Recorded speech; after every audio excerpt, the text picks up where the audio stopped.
The train's whistle cut through Montana's dusty air like a knife through silk. Clara Hensley's hands trembled as she watched a scarred stranger step onto the platform, the mail-order husband she'd never expected. One look at his lightning bolt scars and her dream shattered. She wanted to run. But sometimes, the person you reject is exactly the one you need. This is the story of how scars became salvation. Stay with me until the end, and comment your city below. I want to see how far this story travels across the world. The summer of 1887 painted Montana in shades of amber and desperation. Clara Hensley had learned to read both in the way dust settled on windowsills and hope faded from her mother's eyes. At 23, she was considered past her prime in Willow Bend, a town so small that everyone knew everyone else's business before they knew it themselves. The unmarried daughters of shopkeepers and ranchers received pitying glances at Sunday service, and Clara had collected enough of those glances to last a lifetime. Her father had died 3 winters ago, buried under a collapsed mine shaft that took 6 other men with it. Her mother, fragile as porcelain and twice as likely to shatter, had retreated into a fog of grief that no amount of sunlight could penetrate. The millinery shop they ran together barely earned enough to keep them fed, let alone warmed through Montana's brutal winters. Clara had watched her mother's hands grow bonier each month, watched the life drain from her face like water from a cracked basin. That's when Mrs. Adeline Pritchard, the town's self-appointed matchmaker and busybody, had pressed a newspaper advertisement into Clara's palm after church one Sunday. "It's not charity, dear," Mrs. Pritchard had whispered, her breath smelling of peppermint and interference. "It's practicality. A woman alone is a tragedy. A woman with prospects is a survivor." The advertisement section was filled with them, men seeking wives, wives seeking men, all reduced to a few lines of ink and hope. Respectable rancher seeks gentle woman for companionship and housekeeping. Strong farmer requires wife of good character. Widower with children needs maternal influence. Clara had read them with a mixture of fascination and revulsion. Was this what it had come to? Ordering a husband like one might order a plow or a bolt of fabric from the Sears catalog. But desperation has a way of making the unthinkable seem reasonable. She'd chosen the letter that seemed kindest, the one that spoke of dreams instead of demands. Caleb Ward, firefighter and aspiring carpenter, seeking a partner to build a life with, not just a house. I believe in second chances and new beginnings. If you've known hardship, you'll understand why I value kindness above all else. His words had seemed gentle, thoughtful. She'd imagined someone bookish, perhaps, a dreamer with soft hands and softer eyes. Someone who quoted poetry and believed in romance despite the harsh realities of frontier life. She'd written back immediately, her pen racing across the paper faster than her doubts could catch up. The correspondence had lasted 3 months. His letters arrived like clockwork every 2 weeks, each one revealing a little more. He wrote about Montana sunsets and the satisfaction of honest work. He told her about losing his parents to cholera when he was 16, about learning to survive alone. He never mentioned scars. He never mentioned fires. He wrote about hope and future, and Clara had clung to those words like a drowning woman to driftwood. Now standing outside the depot on a Tuesday afternoon that felt suspended between yesterday and tomorrow, Clara clutched his last letter in hands that wouldn't stop shaking. Around her, Willow Bend conducted its usual business. Mr. Peterson loading flour sacks onto his wagon, the Morrison children chasing a hoop down Main Street, Mrs. Chen hanging laundry that snapped in the wind like surrender flags. The train was late. It was always late. The Northern Pacific didn't concern itself much with schedule when it came to towns like Willow Bend. Clara had been standing there for 40 minutes, her dove-gray dress collecting dust, her carefully pinned hair coming loose in the relentless wind. She'd worn her best dress, the one with the delicate lace collar her mother had tatted before grief had stolen her ability to create beautiful things. She'd pinned her cameo brooch, her grandmother's, at her throat. She wanted to look worthy. She wanted to look like someone's choice. "Still waiting on that mail-order man of yours?" Clara turned to find Sally Henderson, the banker's daughter, watching her with barely concealed amusement. Sally, with her perfect blonde ringlets and her trousseau already prepared for her engagement to the banker's son from Helena, had never known a day of want in her privileged life. "Mr. Ward's train has been delayed," Clara replied, keeping her voice steady despite the heat climbing up her neck. How practical of you, Clara. Ordering a husband like one might order well, anything else from a catalog. Sally's laugh was light and cutting. I suppose when one can't attract a suitor the traditional way. Sally Henderson, your mother is looking for you. The voice belonged to Reverend Thomas, who had appeared beside them with the silent efficiency of divine intervention. His eyes, kind behind wire-rimmed spectacles, met Clara's with understanding. Miss Hensley is waiting for a guest, and I believe she'd prefer to do so without commentary. Sally flushed, mumbled something about needing to get home, and hurried away with her skirts swishing indignation. Thank you, Reverend, Clara said quietly. Pay her no mind, child. Fear makes people cruel, and Sally Henderson is terrified she'll end up as desperate as she thinks you are. He patted her shoulder gently. Besides, there's more courage in taking a risk than in taking what's handed to you on a silver platter. The train whistle screamed in the distance, and Clara's heart lurched into her throat. Ah, Reverend Thomas said, squinting toward the horizon where black smoke rose against the blue sky. Right on time by Montana standards. I'll leave you to your meeting, Miss Hensley. But, Clara? He waited until she met his eyes. Judge slowly. The best people I've known were the ones who looked nothing like I expected. Then he was gone, and the train was pulling into the station with a screech of brakes and a blast of steam that smelled like coal and possibility.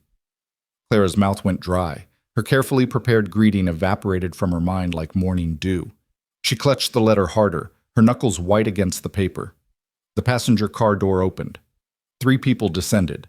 An elderly couple arguing about luggage, and then him. Clara's heart stopped. The man who stepped onto the platform was nothing like the gentle dreamer she'd imagined. He stood well over 6 feet, broad-shouldered in a way that spoke of physical labor and hard living. His clothes were clean but worn, brown trousers, a shirt that had once been white, a vest that had seen better days. His hair was dark and too long, curling slightly at his collar. His hands, gripping a battered carpet bag, were scarred and calloused. But it was his face that made Clara's breath catch, and not in the way she'd hoped. 3 scars traced his left cheek like lightning frozen in flesh. They ran from his temple to his jaw, raised and puckered, the kind of scars that spoke of violence or catastrophe. Another scar cut through his right eyebrow, giving him a permanently questioning expression. His nose had been broken at least once. He looked like a man who'd fought his way through life and barely won. This was not the man whose gentle letters she'd treasured. This could not be the same person who'd written about second chances and the color of autumn leaves. Their eyes met across the platform, and Clara saw recognition in his. A flicker of something that might have been hope, followed immediately by resignation as he registered her expression. She knew her face was betraying her. Shock, disappointment, fear. She could feel all of it written across her features as clearly as if she'd spoken the words aloud. He walked toward her anyway, each step measured and careful, as if approaching a spooked horse. Up close, she could see that his eyes were gray-blue, like storm clouds over the mountains. There was kindness in them, and something else, a deep weariness that had nothing to do with travel. Miss Hensley? His voice was rougher than she'd expected, but not unkind. I'm Caleb Ward. Clara's mouth opened, but no sound came out. She was staring at his scars, unable to look away, unable to pretend she wasn't horrified. Years of her mother's lessons in propriety screamed at her to smile, to extend her hand, to say something welcoming, but her body had betrayed her, frozen in a moment of shallow judgment she would later come to despise herself for. Caleb's jaw tightened almost imperceptibly. He'd seen this reaction before.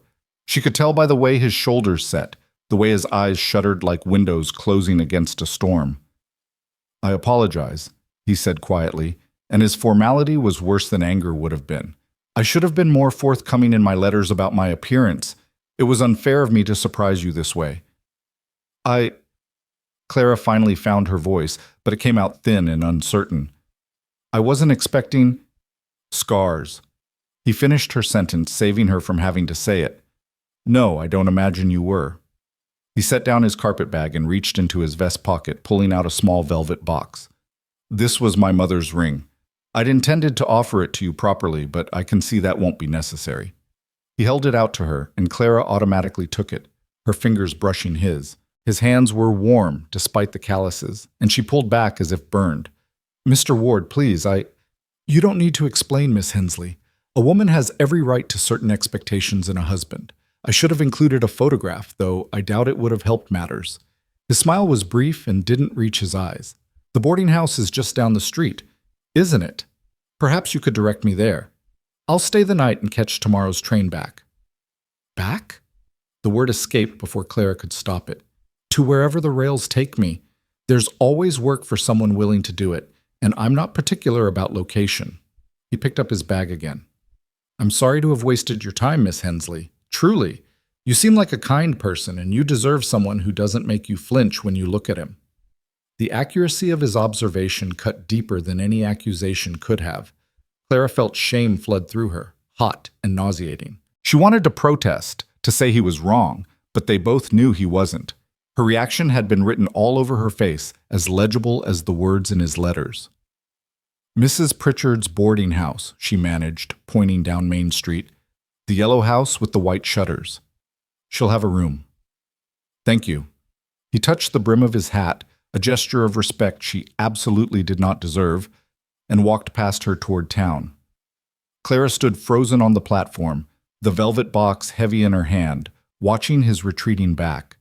Around her the town continued its business, unaware that she'd just made the worst mistake of her life, and couldn't figure out how to undo it.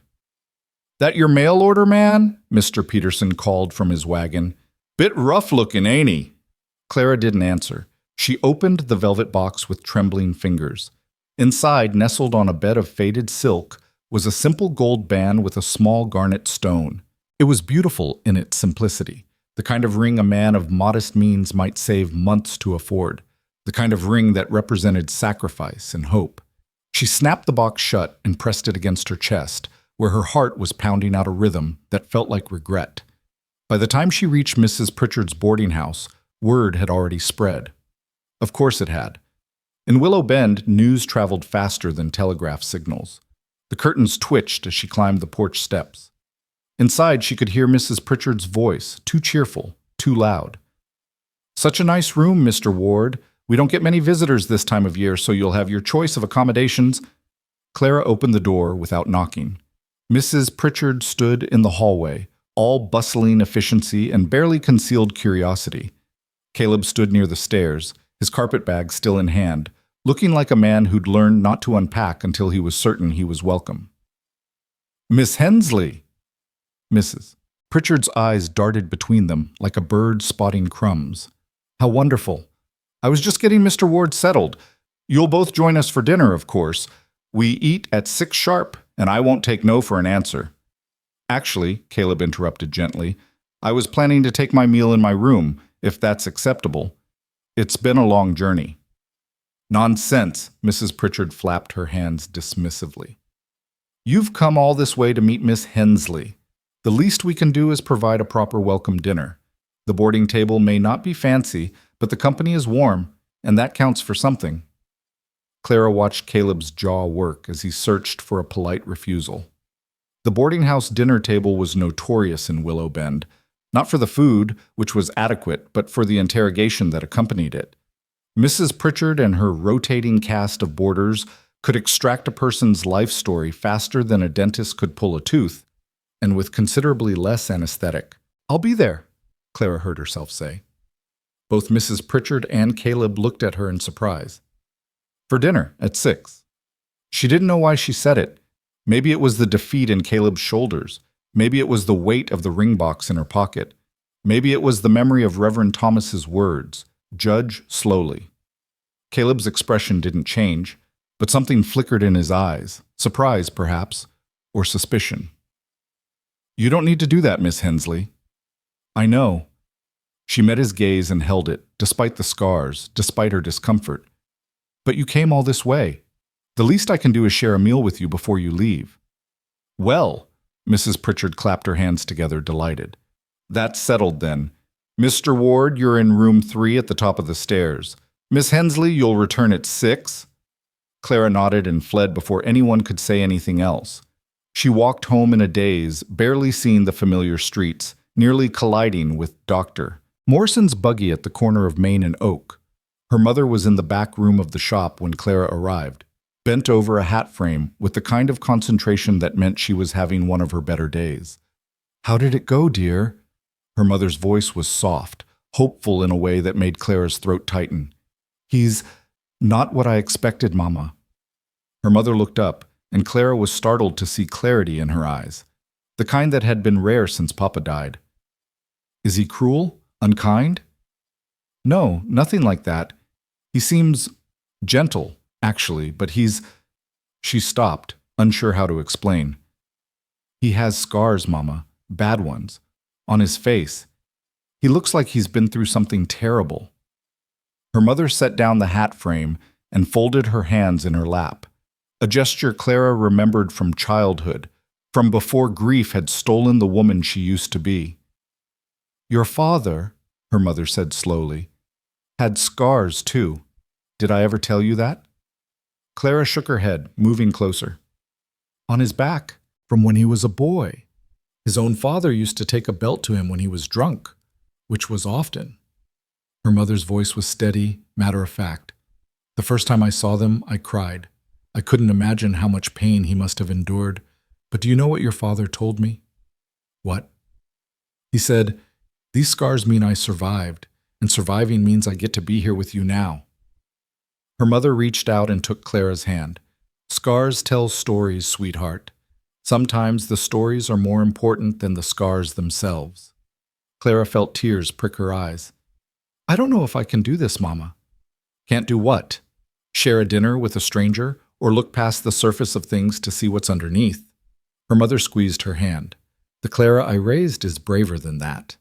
But as Clara dressed for dinner that evening, choosing a simple blue cotton dress and repinning her hair 3 times, she wasn't sure her mother was right. Bravery seemed like something other people possessed. People who didn't flinch at scars, who didn't judge books by their covers, who didn't reduce a man's worth to the map of violence written across his face. The boarding house dining room smelled like beef stew and fresh bread when Clara arrived at precisely 6 o'clock. Mrs. Pritchard's table was already full. Mr. Jennings, the school teacher, old Mr. Hoffman, who'd been boarding there since his wife died, the Wade twins who worked at the lumber mill, and Caleb, seated at the far end looking like he'd rather be anywhere else on earth. He stood when Clara entered, that same careful formality in his movements. He'd changed his shirt and combed his hair, but nothing could hide the scars that marked him as different, as dangerous, as other. "Miss Hensley." He pulled out the chair next to his. "Thank you for coming." She sat, acutely aware of every eye in the room watching them, measuring them, already forming opinions they'd spread across town like seeds. Mrs. Pritchard served the stew with theatrical flourish, peppering the meal with questions that weren't really questions at all, but rather invitations to gossip. "So, Mr. Ward, you've come all the way from Wyoming? Such a long journey. And Miss Hensley, how excited you must have been, waiting at that station. Young love is such a precious thing, isn't it, Mr. Jennings?" "I wouldn't know," the schoolteacher said dryly. "I've been married 30 years. If that's love, I've forgotten what the excitement felt like." Laughter rippled around the table. Clara pushed her stew around her bowl, unable to eat. Beside her, Caleb sat rigidly, answering questions in monosyllables, his discomfort palpable. "Those are quite the scars you're sporting, young man," Mr. Hoffman said suddenly, with the bluntness of the elderly. "Looks like you tangled with a wildcat and lost." The table fell silent. Clara felt Caleb go still beside her. "Fire," he said simply. "Out in Wyoming territory, about 3 years ago." "Must have been some fire," one of the Wade twins said, his tone implying that there was more to the story. "It was." Caleb picked up his water glass, his scarred hand steady. "Forest fire jumped the fire break. We'd been fighting it for 3 days straight. A family was trapped in a homestead cabin. I went in after them." "And?" Mrs. Pritchard leaned forward, drawn by the drama of it. "Got them out." His voice was flat, factual. "Mother, father, 2 children. The roof collapsed on my way out. Burning timber. I survived. The homestead didn't." "Goodness," Mrs. Pritchard pressed her hand to her chest. "How heroic." "Not particularly, just doing what needed doing." Caleb set down his glass. "Excuse me, I'm not very hungry." He stood, nodded to the table, and left before anyone could protest. The silence that followed was thick enough to cut with a knife. Well, Mr. Jennings said eventually, that's quite a story. Clara found herself standing without meaning to. Excuse me, she murmured, and followed Caleb out into the hallway. She found him on the front porch, leaning against the railing, staring out at the darkening street. The sun was setting, painting everything in shades of gold and amber, and in that light, with his face turned away, he looked almost like the dreamer she'd imagined from his letters. I'm sorry, she said quietly. He didn't turn around. For what? You didn't say anything wrong in there. I'm sorry for this afternoon, at the station, for my reaction. Now he did turn, and his expression was unreadable. You had an honest response to an unexpected situation. There's no crime in that. There is when it's unkind. Clara stepped closer, gathering her courage. You wrote beautiful letters, Mr. Ward. You wrote about hope and second chances and building a life together. None of those letters suggested you were anything but kind and thoughtful. I judged you based on your appearance without giving you a chance to show me who you really are. That was wrong of me. Caleb studied her for a long moment. You're young, Miss Hensley. Young and, if you'll forgive me saying so, a bit sheltered. It's natural to want a husband who doesn't frighten children when they look at him. Do you frighten children? A ghost of a smile touched his lips. Constantly. There was a little girl in Cheyenne who burst into tears when she saw me at the mercantile. Her mother apologized, but what could I say? The child was honest. The child was young, Clara countered. Children are afraid of many things they don't understand. That doesn't make those things frightening. Philosophical for a milliner. My father was a miner who read philosophy. He believed education was wasted on the wealthy because they already had everything they needed to avoid thinking. The memory made her smile. He used to quote Socrates at the dinner table. It drove my mother to distraction. Sounds like a good man. He was. Clara felt the familiar ache of loss. He died 3 years ago. Cave-in. I miss him every day. They stood in companionable silence for a moment, watching the lamplighter make his way down Main Street, touching his flame to each wick. I'll leave tomorrow, Caleb said finally, but I want you to know your letters meant something to me, Miss Hensley. These past few months, reading about your life, your hopes, it gave me something to look forward to. That's worth the price of a train ticket, even if it ends here. Clara felt something twist in her chest. May I ask you something? Of course. Why didn't you mention the scars in your letters? He was quiet for so long she thought he might not answer. When he finally spoke, his voice was low, honest. Because I wanted someone to know me first, to see past the surface before the surface became all they could see. I know that was dishonest. I know I should have prepared you, but I was selfish, and I wanted to be seen as a whole person, just once, before the scars made that impossible. Clara understood that. She understood it in a way that made her throat tight and her eyes burn. How many times had people looked at her with pity after Papa died? How many times had she felt reduced to the poor girl whose father died in the mine, as if grief was the only thing about her that mattered? What will you do? She asked. When you leave? Head west, probably. There's always work in California. The cities are growing fast. They need carpenters, builders, men willing to work hard. Will you keep fighting fires? No. The answer was immediate, certain. That part of my life is over. I got out alive. Not everyone did. I don't tempt fate twice. The front door opened and Mrs. Pritchard stuck her head out. Dessert is served. Cherry pie fresh this afternoon. Thank you, but I think I'll retire, Caleb said politely. I should get home, Clara added. My mother will worry. Mrs. Pritchard's face fell with disappointment, but she nodded and retreated back inside. Clara walked down the porch steps, then paused and turned back. Caleb was watching her with that careful expression as if he'd learned not to hope too much for anything. Mr. Ward, would you like to take a walk tomorrow morning? Before your train? There's a path by the creek that's quite pretty. I could show you. Surprise flickered across his scarred face. You don't need to do that, Miss Hensley. I know, but I'd like to, if you're willing. He studied her for a long moment, as if trying to determine whether this was kindness or pity. Finally, he nodded once. 8 o'clock? I'll meet you here. She walked home through the gathering darkness. the ring box still heavy in her pocket, wondering what on earth she was doing and why her heart was beating so fast. That night, she lay awake staring at the ceiling, listening to her mother's soft snoring in the next room. She thought about Caleb's letters, carefully preserved in her drawer. She thought about his scarred hands and the way he'd stood when she entered a room. She thought about the story he'd told so simply. A family saved, a roof collapsed, a life marked forever by a moment of courage. And she thought about her own cowardice at the train station, the way she'd let her eyes tell a story her heart hadn't meant to write. Tomorrow she would walk with him by the creek. She would talk to him, really talk to him, the way his letters had made her feel talked to. She would try to see past the surface of things, the way her father had taught her, the way the Clara she used to be might have done before grief and hardship had made her careful and small. Whether Caleb Ward caught his train tomorrow or not wasn't something she could control. But whether she gave him, and herself, a real chance, that was entirely up to her. Outside her window, Montana's stars wheeled across an endless sky, indifferent to human hopes and fears, watching over a world where scars told stories and judgment came easy and second chances were as rare as rain in August. Clara closed her eyes and hoped for rain. The morning came too quickly, and not quickly enough. Clara woke before dawn, her mind already racing through a dozen imagined conversations, each one ending differently. She dressed carefully in a simple green calico dress that her mother had always said brought out the color in her eyes, then immediately second-guessed the choice. Was green too cheerful for a goodbye walk? Too presumptuous?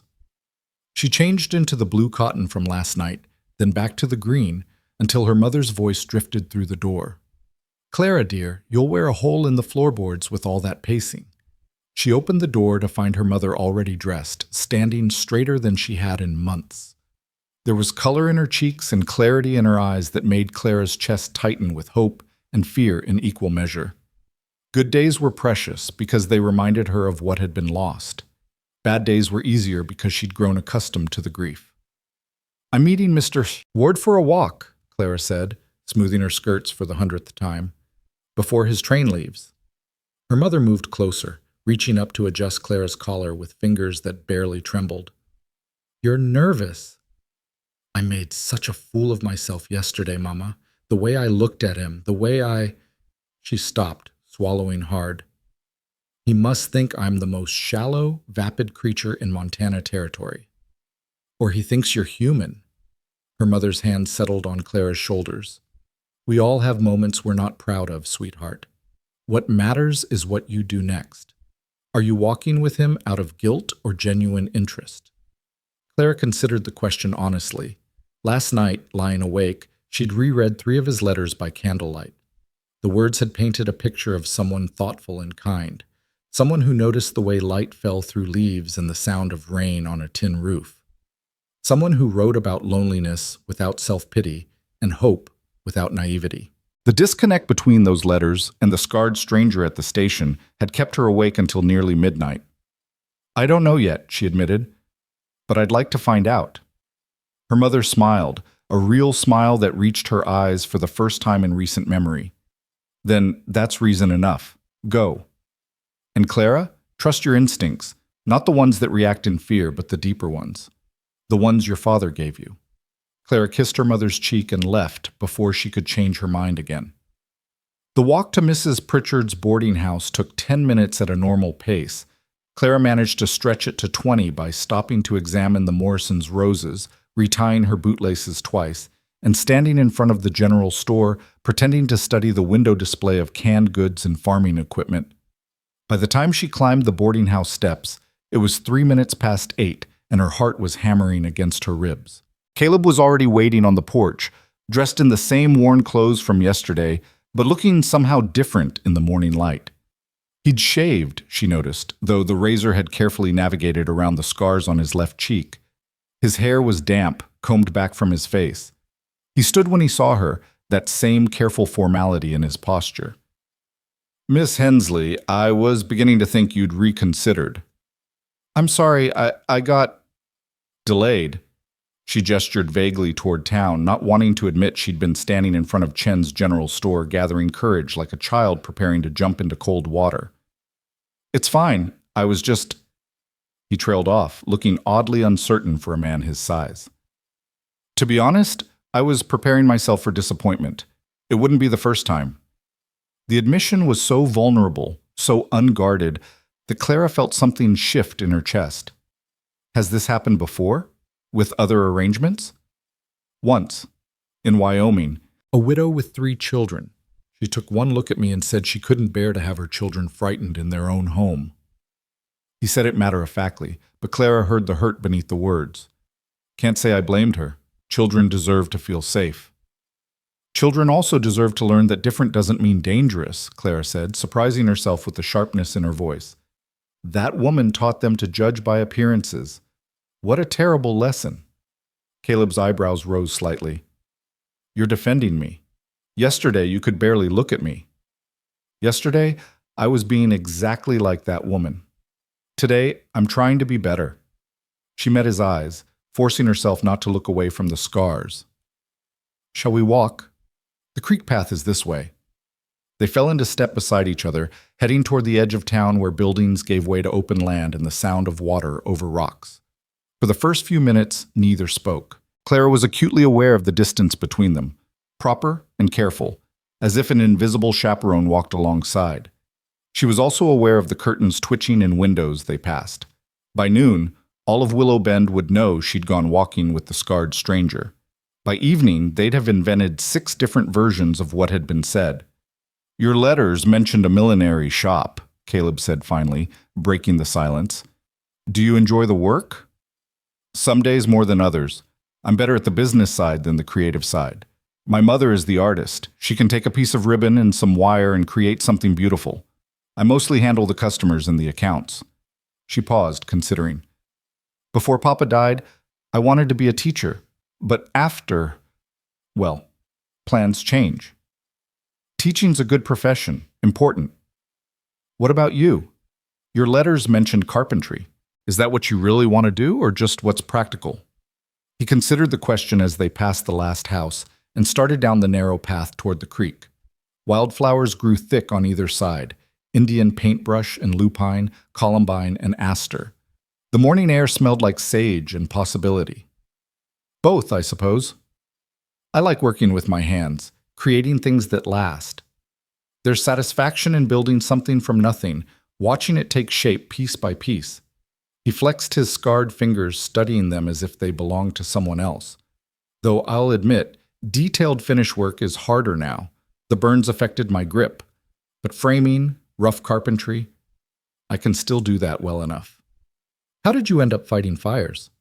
Necessity, mostly. I was 16 when my parents died, working whatever jobs I could find. One summer, lightning started a fire near Jackson Hole. The town put out a call for anyone willing to help fight it. Paid $2 a day, which was more than I was making mucking out stables. Turned out I was good at it, or at least I didn't panic when others did. His voice was distant, remembering. I spent 6 summers doing it. Made decent money, saved most of it. Thought I'd have enough eventually to buy some land, build a house, start over. And then the fire that gave you the scars. And then that. He stopped walking, turning to face her.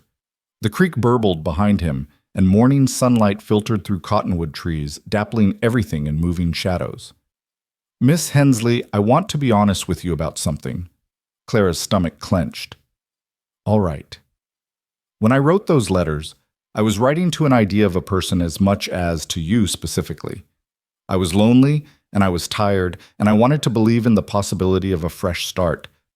But I wasn't entirely truthful about who I am or what I can offer. He gestured to his face. These scars, they're just the visible part. There are nights I wake up choking, convinced I'm still in that burning cabin. There are days I see smoke on the horizon and my hands start shaking. I have nightmares that wake the people in the rooms next to mine. I'm not the uncomplicated fresh start a woman like you deserves. Clara processed this slowly, watching emotions flicker across his scarred face. Shame, defiance, resignation. You think honesty disqualifies you from being wanted? I think damaged goods should be labeled as such. You're not goods, Mr. Ward. You're a person. People aren't damaged. They're complicated. There's a difference. She started walking again, and after a moment he followed. For what it's worth, I wasn't entirely truthful in my letters either. I made myself sound more capable and independent than I am. The truth is, I'm terrified most days. Terrified we'll lose the shop. Terrified my mother will slip so far into grief she won't come back. Terrified I'll end up alone and bitter, like the women in town who never married and spend their lives being pitied. I wrote to you because I was desperate, not because I was brave. So if we're confessing our frauds, there's mine. They walked in silence for several minutes, following the creek upstream. The path narrowed, forcing them closer together. Clara's shoulder brushed Caleb's arm, and she didn't pull away. "What was your father like?" Caleb asked eventually. The question surprised her. Strong, not physically, though he wasn't weak, but strong in his convictions. He believed in fairness and justice. He fought for better conditions in the mine, better pay for the workers. The owners hated him for it. She smiled, remembering. He used to say that standing up for what's right makes enemies, but living with yourself afterward makes it worthwhile. Why do you ask? Because you mentioned him twice yesterday, and both times your whole face changed. Lit up, sort of. I was curious what kind of man inspired that kind of love. The best kind. Clara felt tears prick her eyes. The kind who read philosophy books to his daughter and never made her feel small for asking questions. The kind who believed women should vote and own property and make their own decisions. Half the town thought he was a radical. The other half just thought he was strange. Sounds like someone worth knowing. He would have liked you, Clara said, then immediately wondered if she should have. It was too presumptuous, too familiar. But Caleb's expression softened. What makes you think so? You saved people from a burning building. He would have respected that. Papa always said character is revealed in crisis. That's when you see who someone really is beneath the social niceties and pretense. And in that crisis, I came out scarred and traumatized. Not much of a revelation. You came out alive, and so did that family. That's the revelation that matters. She stopped walking, turning to face him. Mr. Ward, can I ask you something personal? I suppose turnabout is fair play. Do you regret it? Going into that cabin? He didn't hesitate. No, never. Those scars. He touched his cheek, the gesture unconscious. They're the price I paid for 4 people getting to keep living. That's not a regret. That's just arithmetic. And there it was. The man from the letters. The one who wrote about second chances and the value of kindness. He'd been there all along, hidden beneath scars and her own failure to look properly. They continued walking, the conversation flowing easier now. Caleb told her about Wyoming, the mountains that touched the sky, winter so cold that water froze inside houses, the eerie beauty of a landscape that could kill you as easily as shelter you. Clara told him about Willow Bend, the quirks of various townspeople, the annual summer festival where Mrs. Pritchard always won the pie contest by methods Clara suspected weren't entirely honest, the way the whole town had come together after the mine collapse, bringing food and wood and quiet company to the families of the dead. It's not a bad place, she said, just small, sometimes suffocatingly small. Everyone knows everyone's business. Nothing stays secret for long. Like a mail-order husband showing up with a face like mine? Exactly like that. By now, half the town knows we're walking together. By tonight, the other half will know what we talked about, even though they weren't here and can't possibly know. What will they say we talked about? Clara considered. Mrs. Pritchard will tell everyone you're a war hero. Mr. Jennings will say you're hiding a dark past. Sally Henderson will say, I'm desperate enough to settle for anyone. And Reverend Thomas, she smiled, he'll probably tell people to mind their own business and pray for our happiness, whatever we decide. Sounds like the Reverend is the only sensible one in the bunch. He usually is. Papa liked him, said he was one of the few Christians who actually acted like Christ, more concerned with helping people than judging them. They'd reached a wider part of the creek where the water pooled into something almost lake-like, clear enough to see smooth stones on the bottom. Dragonflies skimmed the surface. A heron stood in the shallows, frozen in that patient way herons have, waiting for fish to come within striking distance. Caleb picked up a flat stone and skipped it across the water. 3 bounces before it sank. Used to do this as a kid. My father could get 7, 8 skips. I never managed more than 4. Clara found her own stone and tried, sending it plunking straight down without a single skip. Well, that's embarrassing. Here! Caleb moved behind her, and for a moment Clara tensed, aware of his proximity, his size. But his touch was gentle as he adjusted her arm position. It's all in the angle and the spin. Try again. She threw another stone, 2 skips this time. Better! Once more! The third stone skipped 4 times before disappearing beneath the surface. Clara laughed, a real laugh that surprised her with its spontaneity. When was the last time she'd laughed like that? When had she last done something as simple and pointless as skipping stones? I did it. You're a natural. Caleb stepped back, giving her space again, always careful about boundaries. My mother used to say that skipping stones was good for the soul, something about the rhythm of it, the way it makes you focus on something simple and immediate. Was she right? About most things, yes. She had a way of taking complicated situations and finding the simple truth inside them. His voice went soft, distant. I wish she'd lived long enough to meet, well, to see me now. I think she would have had wisdom about all this. All this? He gestured between them, encompassing the creek, the morning, the improbable situation they found themselves in. A scarred firefighter and a desperate milliner pretending we can build something real out of letters and hope. Is that what we're doing? Pretending? I don't know what we're doing, Miss Hensley. That's the honest truth. Yesterday you could barely stand to look at me. Today you're teaching me about the quirks of Willow Bend and laughing at skipping stones. Tomorrow I'll be on a train heading west. What's the point of any of this except prolonging an inevitable goodbye? Clara sat down on a sun-warmed rock near the water's edge. After a moment, Caleb joined her, careful to leave space between them. The heron, disturbed by their movement, lifted into the air with a disgruntled squawk and flapped away downstream. Can I tell you something? Clara said quietly. Last night I reread your letters. All of them. And I realized something that I'd missed before. You never once asked me what I looked like. Every other correspondence advertisement I read before choosing yours, the men always asked, wanted to know hair color, height, weight, whether the woman was pretty. You never did. Because it didn't matter. Exactly. So why should it matter what you look like?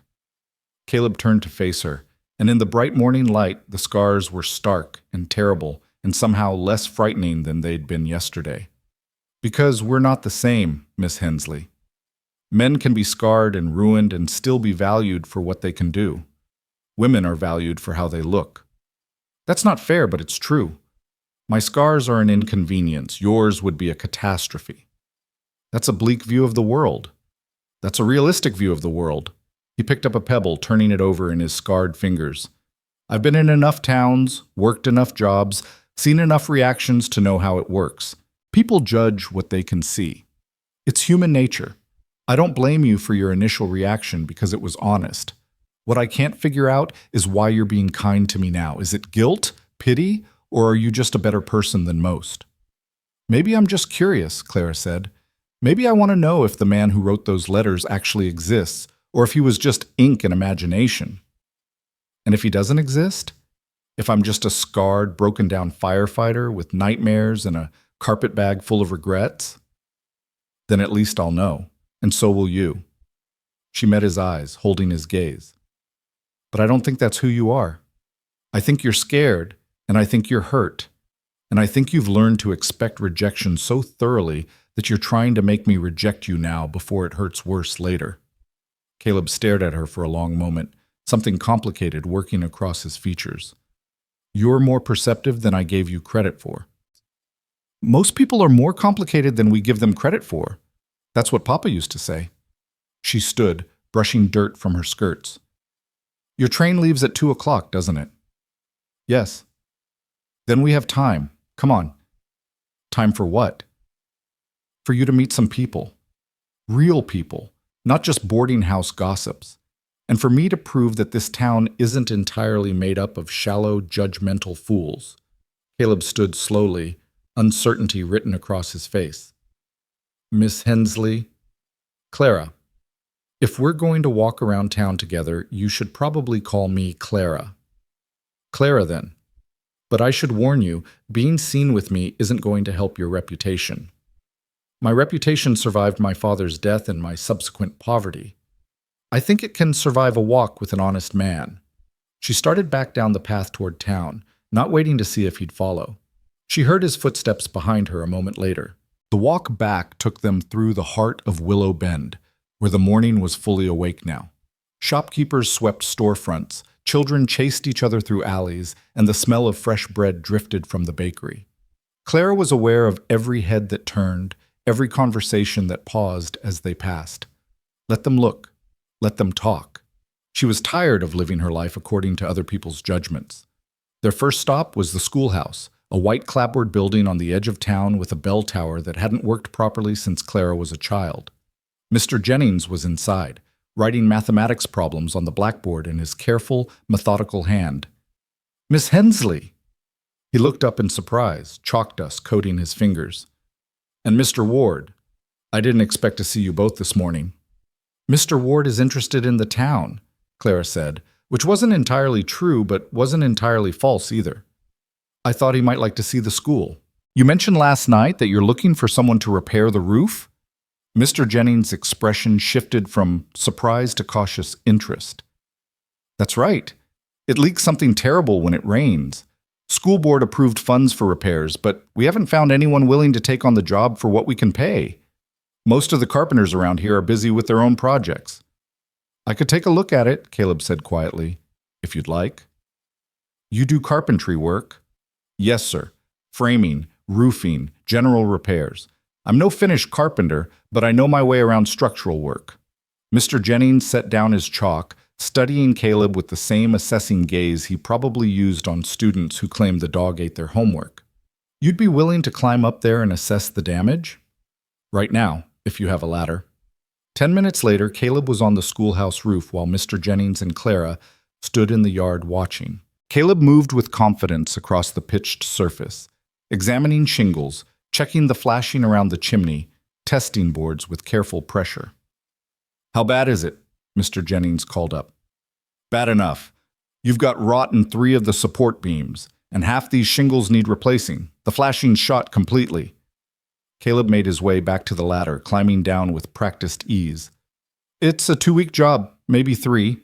You'll need new lumber, new shingles, copper flashing if you can afford it, zinc if you can't. I can write up a list of materials and a cost estimate if you'd like." "How much would you charge for the labor?" Caleb named a figure that made Mr. Jennings's eyebrows rise.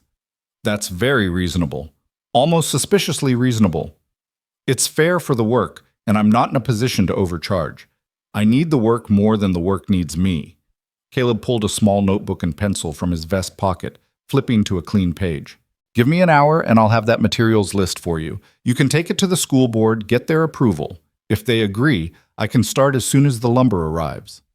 "But your train," Clara started, then stopped herself. Caleb glanced at her, something unreadable in his expression. "There's always another train, and this seems like work worth staying for if Mr. Jennings is willing to take a chance on me." Mr. Jennings extended his hand. "Let's see that materials list first, but I'll admit, Mr. Ward, I'm inclined to approve. The children need a roof that doesn't leak on them during grammar lessons."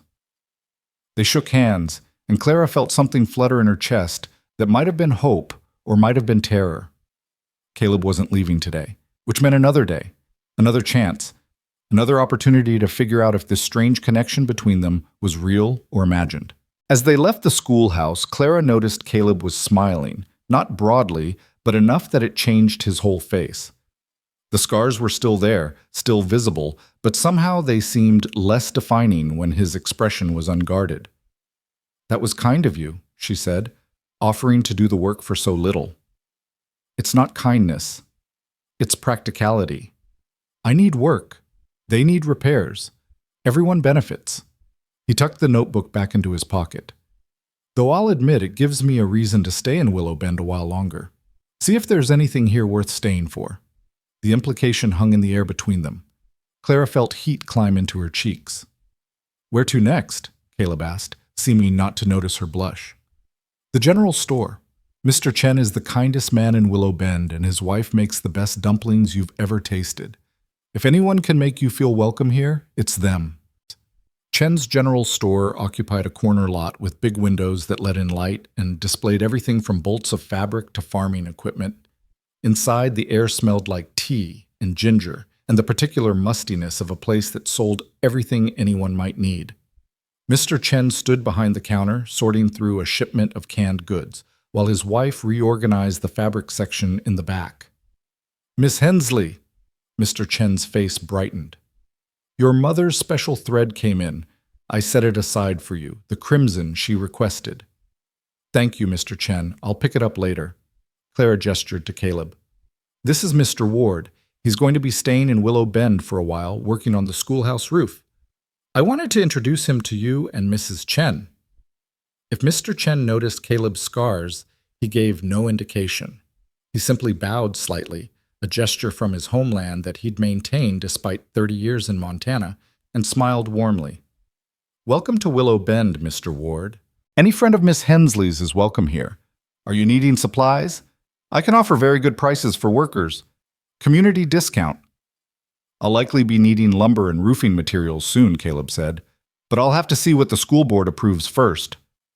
You tell them Chen's General Store has best quality, best prices in the county. I promise you this." He turned toward the back of the store. "May, come meet Miss Hensley's friend." Mrs. Chen emerged from behind a tower of fabric bolts, wiping her hands on her apron. She was a small woman with sharp eyes that seemed to see everything at once. Those eyes landed on Caleb, took in the scars without flinching, and then moved to Clara with an expression that might have been approval or might have been amusement. "So," she said in English, accented with Cantonese inflections, "this is the mail order man everyone talks about." Clara felt her face burn. Mrs. Chen, No, is fine. People talk. Is nature of small town." She moved closer to Caleb, studying him with the frank assessment of someone who'd lived through too much to bother with false politeness. "You save people from fire?" "Yes, ma'am." "And now you fix roofs?" "When people need fixing, yes, ma'am." Mrs. Chen nodded, seeming satisfied. "Good. We need more men who fix things instead of break them. You come for dinner tomorrow night. I make jiaozi, Chinese dumplings. Very good. Miss Hensley come too." "Oh, we couldn't impose, Clara started. "Not impose. Invitation. You come. 7 o'clock. Mrs. Chen's tone made it clear this wasn't a request. She patted Caleb's arm with the casual affection of someone's grandmother. "Welcome to Willow Bend, Mr. Ward. You have honest face. Scars don't change that." After they left the store, Caleb was quiet for several minutes. They walked aimlessly, following no particular route, just moving through the town together. Finally, he spoke. She didn't even blink. When she looked at me, she just didn't care. "The Chens came here with nothing," Clara said. "Mr. Chen worked on the railroad until he'd saved enough to open the store. Mrs. Chen survived things she doesn't talk about. The journey across the ocean, the discrimination, the laws that tried to keep them from building a life here. They judge people by character, not appearance. Scars don't frighten people who've earned their own." "You keep surprising me," Caleb said. "How so?" "I expected, I don't know, someone more conventional, more concerned with what people think." "I'm concerned with what people think," Clara admitted. "More than I'd like to be. But I'm also tired. Tired of being poor, tired of being pitied, tired of playing the tragic figure in everyone else's story. Maybe meeting you is giving me an excuse to stop caring so much what everyone thinks. That seems like a lot of pressure to put on a stranger." "You're not a stranger, not anymore." She realized the truth of it as she said it. Somehow, in the space of an evening and a morning, Caleb Ward had become something more than the scarred disappointment from the train station. She didn't know what exactly, but something had shifted. You're a person who's honest enough to admit his flaws and kind enough to discount his labor for a school in need. That's more than most people in this town can claim. They'd reached the edge of town again, where buildings gave way to open prairie. In the distance, mountains rose like gray-blue promises against the horizon. The wind carried the smell of sage and sun-warmed earth. "I should get back to Mrs. Pritchard's," Caleb said. "Work up that materials list for Mr. Jennings. Figure out where I'm staying if I'm not leaving today." You could stay at the boarding house. Mrs. Pritchard would be thrilled. I'm sure she would. And I'm equally sure she'd extract my entire life story within 3 days and share it with everyone who'll listen. Clara laughed. That's accurate. There's also the old Henderson place. It's been empty since Mr. Henderson died last year. His widow moved to Helena to live with her daughter. I think she rents out the cottage and back for cheap. It's small, but it's private. I'll look into it. He paused, then added quietly, Thank you for this morning, for giving me a second chance. Thank you for taking it. They stood there for a moment, neither quite ready to part ways. The sun was high now, approaching noon, and Clara knew she should get back to the shop. Her mother would be wondering. The hats wouldn't trim themselves. Life went on, practical and persistent. But she found herself reluctant to leave this moment, this small bubble of possibility where a scarred firefighter and a desperate milliner had somehow found common ground. Tomorrow night, she said, dinner at the Chen's, 7 o'clock. Are you asking me or telling me? Both. Mrs. Chen doesn't take no for an answer, and besides, she smiled, I'm curious to see if you'll actually stay or if you'll catch the evening train and disappear. Is that a challenge? Maybe. Do you need one? Caleb's expression grew serious. Clara, Miss Hensley, I want to be clear about something. I'm staying because there's work here and because I'm not ready to leave yet. But that doesn't mean this. He gestured between them. Whatever this is, it doesn't mean it's going anywhere. I'm not the man from those letters, not really. And you're not the woman who wrote back. We're both just trying to survive, and maybe we found each other at the right time. Or maybe we found each other at the wrong time and we're both too stubborn or too lonely to admit it.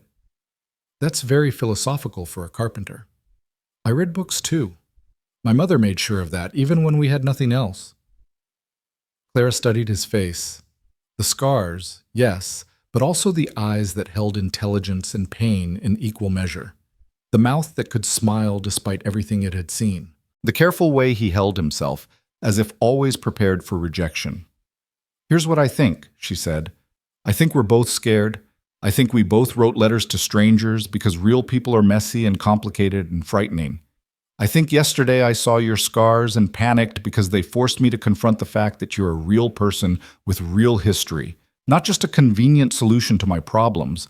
And I think you're trying to convince both of us right now that this won't work, because if you convince us first, it'll hurt less when it falls apart. Caleb stared at her. Are you always this direct? Only when I'm terrified. It's a defense mechanism, my father's influence. Your father sounds like he raised a formidable daughter. He tried. I'm still figuring out if he succeeded. Clara took a breath, steadying herself. 7 o'clock tomorrow, Caleb, at the Chen's. Try not to catch any trains before then. She walked away before he could respond, before she could second-guess herself, before the practical voice in her head could list all the reasons this was a terrible idea. Behind her, she heard him call out, Clara? She turned. Thank you for seeing past the scars. Not everyone does. Thank you for letting me try. She walked back through town with her head high, ignoring the stairs, ignoring Sally Henderson's smirk from the bank steps, ignoring Mrs. Pritchard's delighted wave from her front window. Let them talk. Let them speculate. She'd spent 3 years trying to be invisible, trying to be acceptable, trying to be small enough that life's hardships couldn't find her. Maybe it was time to be visible again. When she reached the millinery shop, her mother was arranging a display of autumn hats in the window, felt cloches with feather trim, woolen caps with ribbon details. She looked up as Clara entered, and something in her expression was knowing. Good walk? Complicated walk. The best ones usually are. Her mother stepped back from the display, tilting her head to assess the arrangement. Is he staying? For a while. He's going to fix the schoolhouse roof. And after that? I don't know, Mama. I genuinely don't know. Her mother crossed the shop and took Clara's hands in hers. That's all right, sweetheart. Not knowing is better than not trying. Your father taught you that, whether you remember or not. Clara squeezed her mother's hands, feeling the frailty of bones beneath papery skin, but also feeling strength there. The strength of someone who'd survived loss and kept going. The strength Clara herself would need in the days ahead. Outside the window, Willow Bend continued its daily rhythms, ordinary, predictable, safe. But inside Clara's chest, something new was stirring, something that felt like courage or foolishness, or both at once. Tomorrow night, she'd sit across a table from Caleb Ward and eat Chinese dumplings and try to figure out if the connection between them was real or imagined, sustainable or doomed. But today, right now, in this moment, she'd done something brave. She'd looked past the surface. She'd given someone, and herself, a second chance. And that, she thought, was enough for one day. The afternoon passed in a blur of ribbon sorting and customer consultations, but Clara's mind was elsewhere. Her hands moved automatically through familiar tasks, measuring circumferences, adjusting hat pins, calculating costs, while her thoughts kept drifting back to the creek, to scarred hands skipping stones, to gray-blue eyes that held more depth than she'd initially seen. Mrs. Patterson came in around 3 o'clock, wanting a new hat for her sister's wedding in Billings. She tried on 6 different styles, complained about the price of each one, and ultimately left without buying anything, as Clara had known she would. Mrs. Patterson had been shopping for hats every week for 2 years without ever making a purchase. It was her form of entertainment, her way of feeling involved in the town's social fabric without actually spending money she didn't have.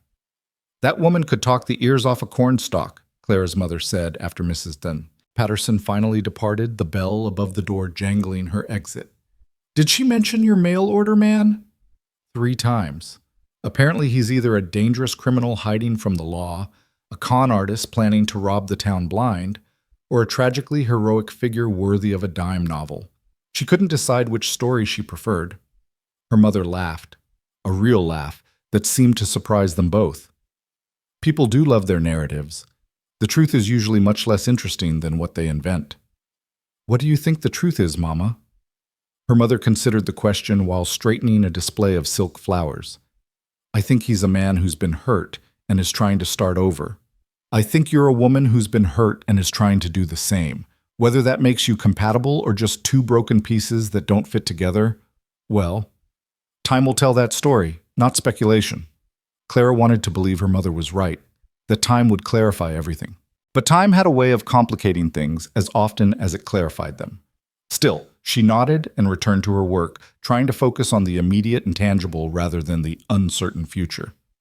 The sun was setting by the time they closed the shop, painting Willow Bend in shades of amber and rose gold. Clara walked her mother home. They lived above the shop in 3 small rooms that always smelled faintly of fabric sizing and lavender sachets. Her mother retired early, as she often did, leaving Clara alone with her thoughts and the letters she'd pulled from her drawer. She read them again by candlelight, searching for clues she'd missed before. Caleb's handwriting was careful, precise. The letters formed with concentration rather than flourish. His words revealed someone thoughtful, yes, but also guarded. He wrote about hopes and dreams, but never about specifics. He mentioned the past only in vague terms. The letters were intimate in tone but distant in detail, as if he'd been trying to connect while still protecting himself. She understood that impulse now.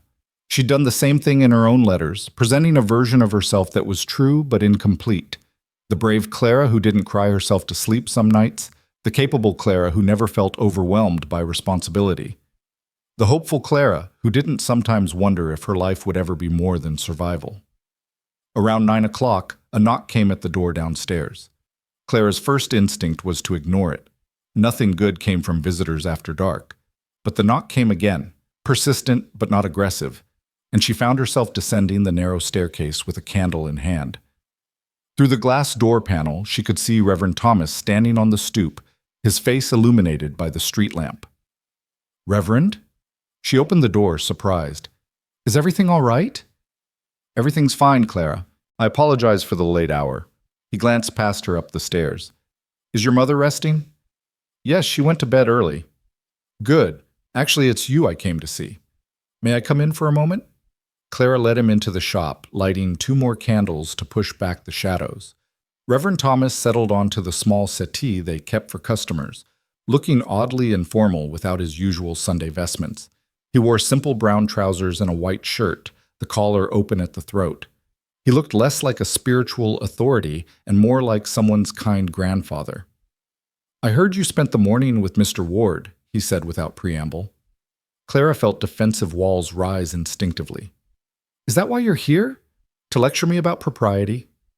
Quite the opposite, actually. I'm here to tell you that I think you're doing something brave, and I wanted to encourage you to keep doing it. That was unexpected enough that Clara sat down across from him, genuinely curious. Why would you say that?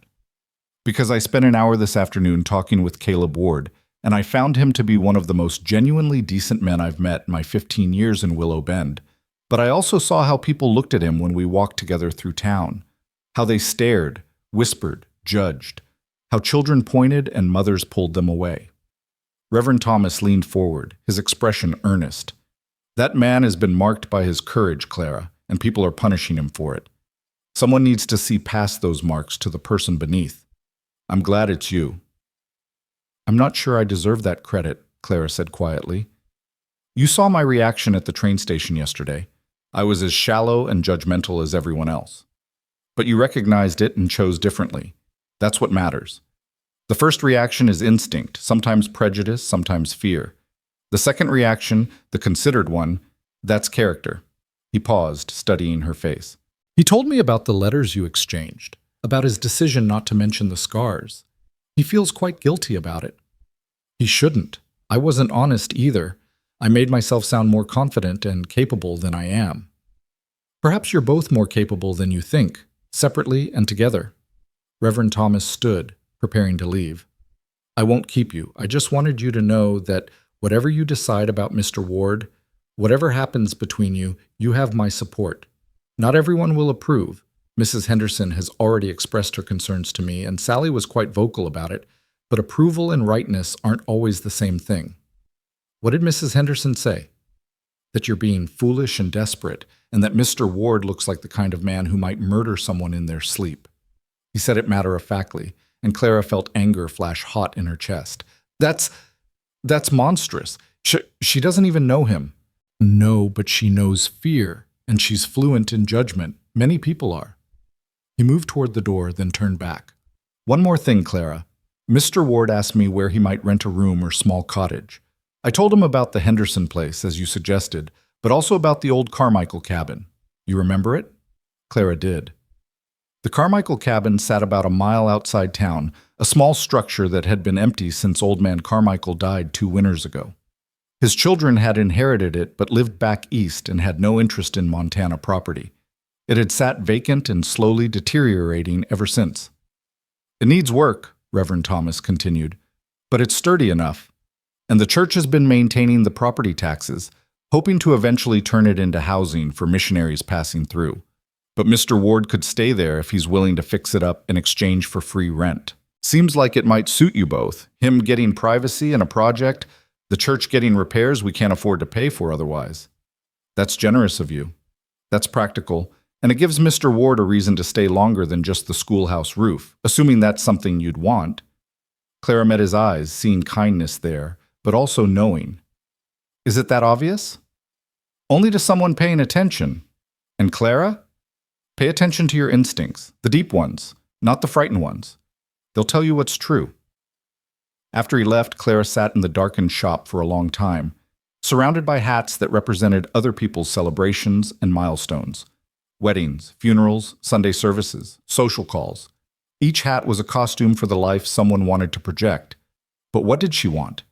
Not the life others expected her to want, but the one her own heart desired? She didn't have an answer yet, but for the first time in 3 years, she felt like maybe she was allowed to ask the question. The next day moved with agonizing slowness. Clara helped her mother with morning inventory, served 2 actual customers, a genuine miracle, and tried not to watch the clock. Dinner at the Chens wasn't until 7, but she found herself changing clothes at 4, then again at 5, then settling on a simple gray dress with blue piping that her father had always said matched her eyes. "You look lovely," her mother said, appearing in the doorway of Clara's small bedroom. Nervous? Terrified. Good. The things worth doing usually terrify us. That's how we know they matter. At 6:30, Clara walked toward the Chen's house, her stomach tight with anticipation and dread. The evening was cool, autumn asserting itself after the day's warmth. Leaves were beginning to turn on the cottonwoods, gold and red against the darkening sky. Somewhere in the distance, a dog barked, and closer by, she heard children's laughter from the Hoffman house. The Chens lived in a neat white house behind the general store, with a vegetable garden that was the envy of every farmer in the county. Mrs. Chen could grow anything, it seemed. Vegetables that should have been impossible in Montana's harsh climate, herbs that shouldn't have survived the altitude, flowers that bloomed when they had no business blooming. Clara could smell dinner before she reached the door, ginger and garlic and something rich and savory that made her mouth water. She knocked, and Mr. Chen answered immediately, as if he'd been waiting by the door. "Miss Hensley, come in, come in. Mr. Ward is already here. We are just waiting for you to start." He led her through the small front room into the kitchen, where Mrs. Chen presided over a stove that seemed to have 6 pots going simultaneously. Caleb stood awkwardly near the table, looking like a man who wasn't sure where to put his hands. He'd changed clothes too, she noticed. Clean trousers, a shirt that had been carefully pressed, his hair combed back. He'd shaved again, the careful navigation around scars. "Clara." He said her name like it was both greeting and relief. "Thank you for coming." "As if I had a choice," she said, smiling. "Mrs. Chen doesn't issue invitations. She issues summons." "I heard that," Mrs. Chen called from the stove, but she was laughing. "You sit now. Food is ready. Mr. Chen, help me bring dishes." The table was already set, 4 places with mismatched but clean dishes, chopsticks alongside forks in deference to American guests who might not know how to use them. Mr. Chen brought out platter after platter, dumplings that glistened with oil and steam, vegetables stir-fried with mysterious sauces, rice that smelled like jasmine and home, soup that steamed in a large tureen. "This is too much," Clara protested. "You shouldn't have gone to such trouble." "No trouble. Is joy to cook for people who appreciate." Mrs. Chen settled into her chair with the satisfaction of someone who'd created something beautiful. "You eat now. Chinese way. Everyone shares, everyone tastes everything. Is better than American way. Everyone separate plates, separate food, no sharing." They ate, and Clara discovered that Mrs. Chen's dumplings were even better than promised. Pork and vegetables wrapped in delicate dough, served with a vinegar sauce that made her taste buds sing. Caleb ate with obvious appreciation, using the chopsticks with surprising skill. "You know how to use chopsticks," Mr. Chen observed, pleased. "Worked with Chinese railroad crews when I was young," Caleb explained. "They taught me. Said I'd never be civilized until I could eat properly." "Smart men," Mrs. Chen nodded approvingly.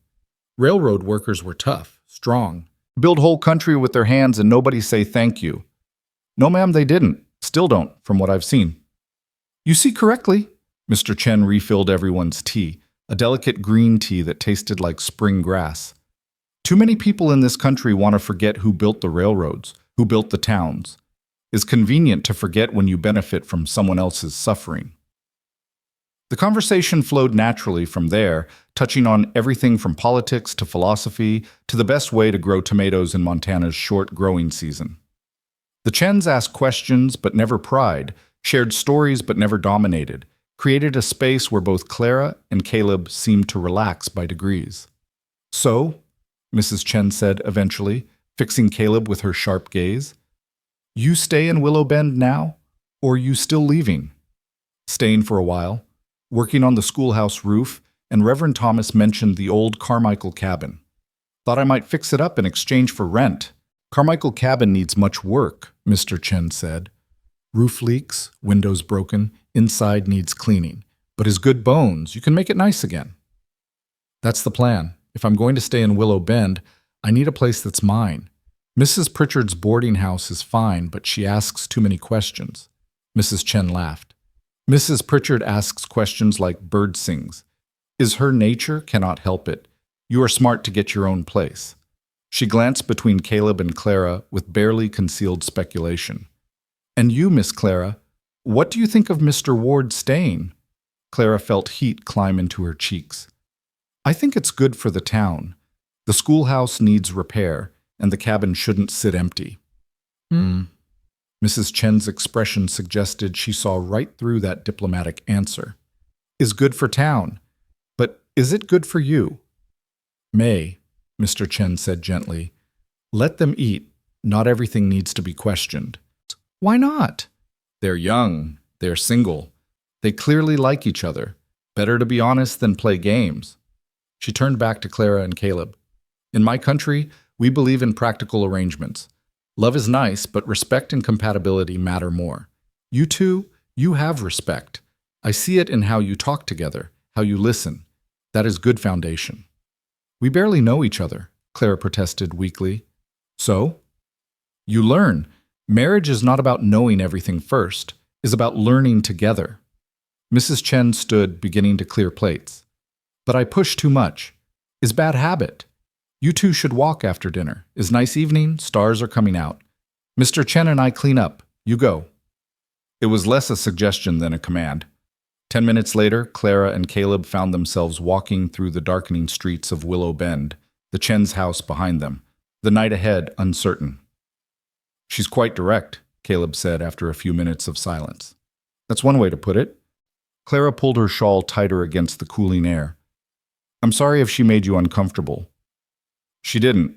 Actually, it was refreshing. Most people dance around what they really mean. Mrs. Chen just says it. He paused at the corner of Main Street, looking down the empty thoroughfare. Did you mean what you said? About it being good for the town that I'm staying? Yes, but Mrs. Chen was right about something else, too. What's that? Clara took a breath, gathering courage. It's good for me, too, that you're staying. I'm not sure why yet, or what it means, but I'm glad you didn't get on that train. They walked without particular destination, following streets Clara had known her entire life, but which felt different in the darkness, different with Caleb beside her. They passed the church with its white steeple pointing toward stars just beginning to appear. They passed the schoolhouse where Caleb would spend the next weeks repairing damage and making things whole. They passed houses where lights glowed in windows and families gathered for evening routines. Can I ask you something? Caleb said eventually. Of course. Why did you write to me in the first place? What made you choose my advertisement over all the others? Clara considered the question, wanting to be honest. Your words. All the other advertisements talked about what they wanted, someone to cook, someone to clean, someone to bear children. Your letter talked about partnership, about building something together rather than just filling a role. It made me think you saw women as people, not just as solutions to domestic problems. I do see women as people. My mother made sure of that. She was stronger than my father in every way that mattered, smarter, more capable, more resilient. He knew it too. Their marriage was a real partnership. He smiled, remembering. She used to say that a man who needed a servant should hire one, not marry one. I like your mother more every time you mention her. You would have loved her. She had this way of seeing through pretense straight to the truth. Nothing got past her. His voice grew softer. I miss her every day. Miss both of them. The fire that gave me these scars. It reminded me how quickly people can be taken, how fast everything can change. They'd reached the edge of town again, where the buildings ended and prairie began. The moon was rising, 3/4 full, painting everything in silver light. In the distance, mountains were dark silhouettes against a star-filled sky. Do you ever wonder if we're making a mistake? Clara asked quietly. If this is desperation instead of connection? All the time. Caleb's honesty was stark. But I've learned that most of life's important decisions feel like mistakes right up until they suddenly don't. The question isn't whether we're certain. Certainty is a luxury desperate people can't afford. The question is whether we're willing to try despite the uncertainty. Very philosophical for a carpenter. He smiled. You keep saying that. Should I be offended? No. I think I just keep being surprised that you're exactly who your letters suggested and completely different at the same time. Is that good or bad? I'm not sure yet. Ask me again after you've been here longer. They stood in comfortable silence, watching the moon rise higher. Somewhere in the darkness, a coyote called, and another answered. The sound was lonely and wild and somehow perfect for the moment. I should walk you home, Caleb said finally. People will talk if we're out too late. People are already talking. Mrs. Pritchard probably has us married with 3 children by now. Only 3? I'd have thought she'd be more ambitious. Clara laughed, and the sound surprised her. When had laughter become so rare that it felt like a small rebellion? They walked back through town, their pace slower now, as if both were reluctant to end the evening. At the shop door, Caleb stopped. "Thank you," he said, "for tonight, for this whole strange day, for not getting on that train yesterday. Thank you for not letting me." They stood there awkwardly, neither quite sure how to say goodbye. Finally, Caleb reached out and gently squeezed her hand. Just once, briefly, but long enough for Clara to feel the warmth of his scarred palm against hers. "Good night, Clara." "Good night, Caleb." She watched him walk back toward the boarding house, his figure gradually disappearing into darkness. Then she climbed the stairs to her rooms where her mother was already asleep and the letters lay spread across her small desk. She didn't read them that night. She didn't need to. The man in the letters and the man walking through Willow Bend were finally becoming the same person, and she was starting to believe that maybe, just maybe, this could be more than survival. Maybe it could be something like hope. The next 3 days established a rhythm. Caleb worked on the schoolhouse roof, arriving early each morning with tools borrowed from Mr. Chen and determination that seemed endless. Clara watched from the shop window when she thought no one was looking, seeing him move across the pitched surface with confidence, measuring and cutting and hammering with practiced efficiency. Mr. Jennings reported to anyone who'd listened that Mr. Ward was the finest carpenter he'd seen, that the work was progressing faster than expected, that the children were fascinated by watching him work during recess. The children, Mr. Jennings noted pointedly when Mrs. Henderson expressed concern, weren't frightened at all. They asked questions and received patient answers. They brought him water on hot afternoons and received genuine thanks. "Children are better judges of character than adults," Reverend Thomas said during one of his visits to the shop. "They haven't learned to fear what's different yet." Clara's mother, who was having 3 good days in a row, a small miracle, nodded in agreement. Children see people. Adults see categories. On the 4th day, a storm rolled in from the mountains, fast and furious the way Montana storms could be. Thunder shook windows, and lightning turned the afternoon dark as twilight. Clara was helping a customer select ribbon when the schoolhouse bell began ringing frantically, the emergency pattern that meant danger, help needed. She dropped the ribbon and ran, not thinking, just moving. Half the town seemed to be doing the same, all converging on the schoolhouse where smoke was already visible against the dark sky. Lightning had struck the newly repaired section of roof, and flames were climbing through the dry, old wood beneath. Children poured from the building, Mr. Jennings herding them to safety, counting heads frantically.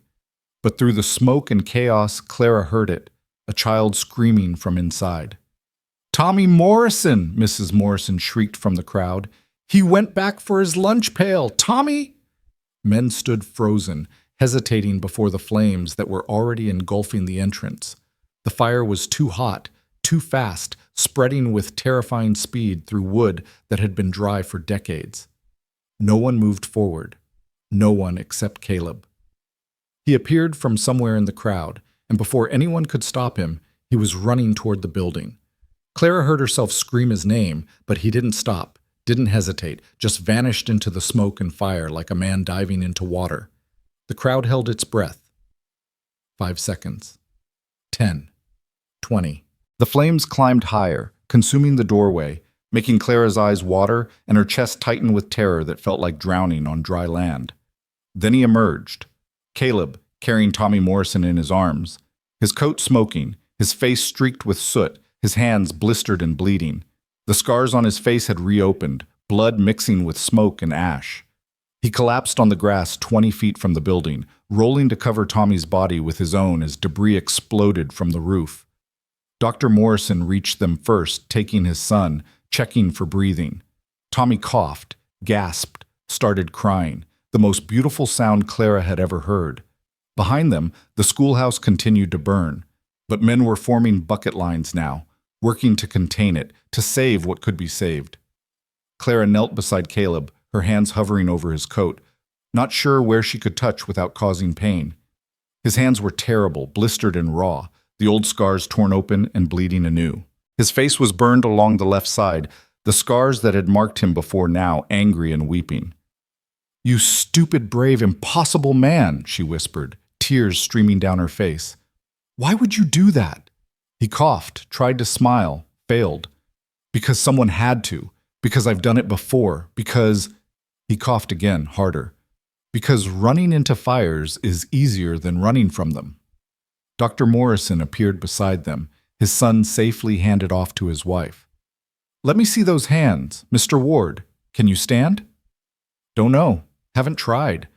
It took 3 men to get Caleb to the doctor's office, Mr. Chen, Mr. Jennings, and the blacksmith, whose name was Hanson, and who'd spent the whole previous week warning people that the scarred stranger couldn't be trusted. He carried Caleb like a child now, his face grim with something that might have been respect or might have been shame. Clara followed, numb with shock and fear. Behind them, the town fought the fire that would ultimately claim the schoolhouse, but spare every other building. Later, they'd say it was the rain that saved them. The storm that had started the fire also eventually doused it. But in that moment, all Clara could see was Caleb's ruined hands and reopened scars, and the blood that wouldn't stop seeping through the bandages Dr. Morrison was frantically applying. "Will he be all right?" she asked, her voice small and frightened. Dr. Morrison didn't answer immediately, focused on his work, cleaning, treating, bandaging. Finally, without looking up, he said, "The hands will heal. The burns aren't as bad as they look, mostly superficial, though painful. The old scars that reopened will scar again, probably worse. He'll have headaches from smoke inhalation, but yes, Miss Hensley, he'll live." "And Tommy?" "Frightened but fine, thanks to Mr. Ward." Now Dr. Morrison did look up, and his eyes were wet. "That's my son he saved, my boy. I can't." He stopped, overcome, and returned to his bandaging. Clara pulled a chair close to the examination table and took Caleb's bandaged hand carefully in both of hers. He'd passed out from pain or exhaustion or both, his face slack and somehow younger in unconsciousness. The new burns were livid against his skin, and the old scars bled sluggishly through the bandages. "You're not damaged goods," she whispered to his unhearing ears. "You're not broken. You're the bravest person I've ever known, and I was a fool not to see it immediately." Outside, rain began to fall in earnest, the storm finally releasing its full fury. Inside Dr. Morrison's office, Clara sat holding the hand of a man who ran toward fires while others ran away, and she understood with sudden, terrifying clarity that she was falling in love with him. Not the safe love of convenience or the desperate love of necessity, but the real, complicated, frightening love that changed everything. The kind of love that didn't ask for perfection, but demanded courage. The kind her father would have understood. The kind that marked you forever, like scars that told stories worth hearing. Caleb woke to pain and the smell of carbolic acid. His hands felt like they'd been dipped in molten metal. His face throbbed with each heartbeat and his lungs burned with every breath. For a disorienting moment, he was back in Wyoming, trapped under burning timber, choking on smoke and the certainty of death. Then he heard a voice, soft, familiar, reading aloud. "We hold these truths to be self-evident, that all men are created equal, that they are endowed by their Creator with certain unalienable rights. Clara?" His voice came out as a rasp, barely audible. The reading stopped. A chair scraped. Then she was there, leaning over him, her face pale and drawn in the lamplight. He realized with surprise that it was dark outside. Full night, not the afternoon he remembered. "Don't try to talk," she said, pressing a cup of water to his lips. "You breathed in a lot of smoke. Dr. Morrison said your throat would be raw."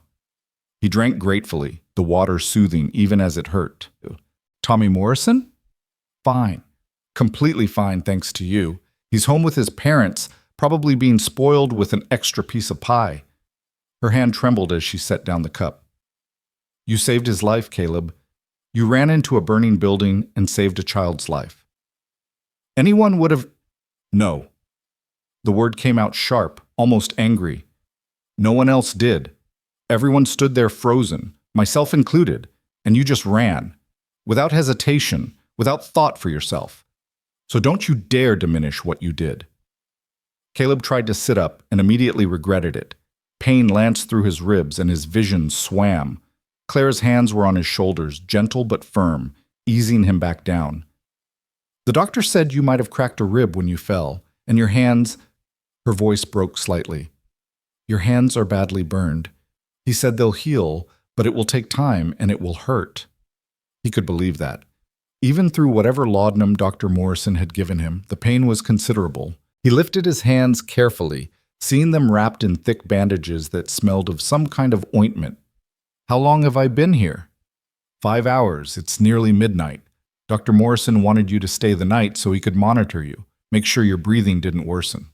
She pulled the chair closer, settling back into it with the exhaustion of someone who'd been sitting vigil for hours. I've been reading to you. Your letters mentioned you liked philosophy, and Papa's books were the only ones I could think to bring. I hope you don't mind. I don't mind. He studied her face in the lamplight, the worry etched around her eyes, the way she kept her hands clasped tightly in her lap as if to keep them from shaking. You didn't have to stay. Yes, I did. She met his eyes with an intensity that made his breath catch. Because watching you run into that fire was the most terrifying thing I've ever experienced, and I realized something while you were unconscious. What's that? That I was wrong. About everything. About you. About what matters. About what I want from life. She leaned forward, her voice dropping to barely above a whisper. I spent 3 years being careful, Caleb, being safe, trying not to want too much or hope too hard because disappointment hurts less when you don't expect anything in the first place. And then you arrived with your scars and your honesty, and I judged you for being marked by the very courage I claim to admire.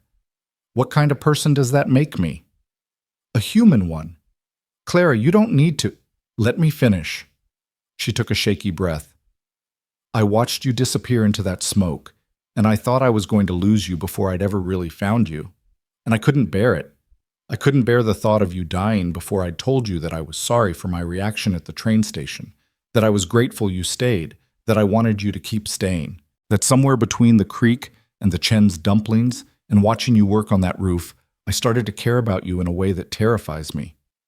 The words hung in the air between them, raw and honest and more than Caleb had dared to hope for. He wanted to respond, to tell her that he felt the same terrifying pull toward her, but his throat was too raw and his thoughts too muddled by pain and medication. You don't have to say anything, Clara continued, misreading his silence. I just needed you to know, because life is too short and too uncertain to waste time pretending we don't feel things. Papa taught me that, even if I forgot it for a while. Before Caleb could find words, the door opened and Dr. Morrison entered, carrying a tray with fresh bandages and more of that sharp-smelling ointment. He looked surprised to see Clara still there. Miss Hensley, you should go home. Get some rest. Mr. Ward will be fine until morning. I'd like to stay if that's all right. Just until he falls asleep again. Dr. Morrison studied her for a moment, then nodded. Suit yourself, but try to convince him to drink more water. Smoke inhalation can cause serious problems if he gets dehydrated. He set down the tray and moved to examine Caleb's bandages, unwrapping them with practiced efficiency. Let's see how these hands are doing. The burns looked worse than Caleb had imagined. Angry red patches across both palms, blisters forming around the old scars, the flesh raw and weeping. Dr. Morrison cleaned them with something that made Caleb bite back a groan, then applied fresh ointment and rebandaged them carefully. You're lucky, the doctor said, his tone matter-of-fact. The burns are mostly second degree. Painful, but they'll heal without permanent damage if you keep them clean and don't use your hands for at least 2 weeks. The old scars that reopened will take longer. They'll scar again, probably worse than before. But you'll regain full function eventually. 2 weeks without using my hands? Caleb felt panic flutter in his chest. Doctor, I have work. The schoolhouse roof. The schoolhouse is gone, Dr. Morrison said bluntly. Burned to the foundation. There's no roof left to repair. As for other work, it will have to wait. You use those hands before they're healed, you risk infection. Infection and burns like these can turn deadly fast. So you'll rest, and you'll let people help you, and you'll be grateful you're alive to complain about it. After Dr. Morrison left, Clara helped Caleb drink more water, holding the cup steady when his bandaged hands couldn't grip it properly. The intimacy of the gesture, her hands cradling his, guiding the cup to his lips, felt more profound than it should have. What will you do? She asked quietly. About work, about money. 2 weeks is a long time to go without income. I have some savings, not much, but enough to get by for a while. And there's always odd jobs that don't require fine motor control. He managed a weak smile. I'm resourceful when I need to be. You could stay with us. Above the shop, we have a spare room that's just storage right now, but we could clear it out. It's small, but it's private, and you wouldn't have to pay rent. You could help in the shop once your hands heal, moving inventory, dealing with suppliers, that sort of thing. Clara, I can't accept. Why not? You saved a child's life today. The least this town can do is make sure you're taken care of while you recover. She straightened her shoulders, and he recognized the stubborn determination from her letters. Besides, it's practical. You need somewhere to stay that isn't Mrs. Pritchard's boarding house, where she'll fuss over you constantly and extract your entire life story. And we need help in the shop. Mama's hands aren't as steady as they used to be, and I can't manage everything alone. It's a fair exchange. Oh, what will people say? I've stopped caring what people say. Today made that very clear. She stood, smoothing her skirts with a decisiveness that brooked no argument. I'll talk to Mama in the morning. We'll have the room ready by tomorrow afternoon. In the meantime, you should sleep. Doctor's orders. She moved toward the door, then paused and turned back. In the lamplight, with her hair coming loose from its pins and exhaustion shadowing her eyes, she looked both fragile and fierce. Caleb, thank you for not dying today. I would have been very angry with you if you had. Before he could respond, she was gone, leaving him alone with his pain and a strange, fluttering sensation in his chest that had nothing to do with smoke inhalation. The next morning brought more visitors than Caleb was prepared for.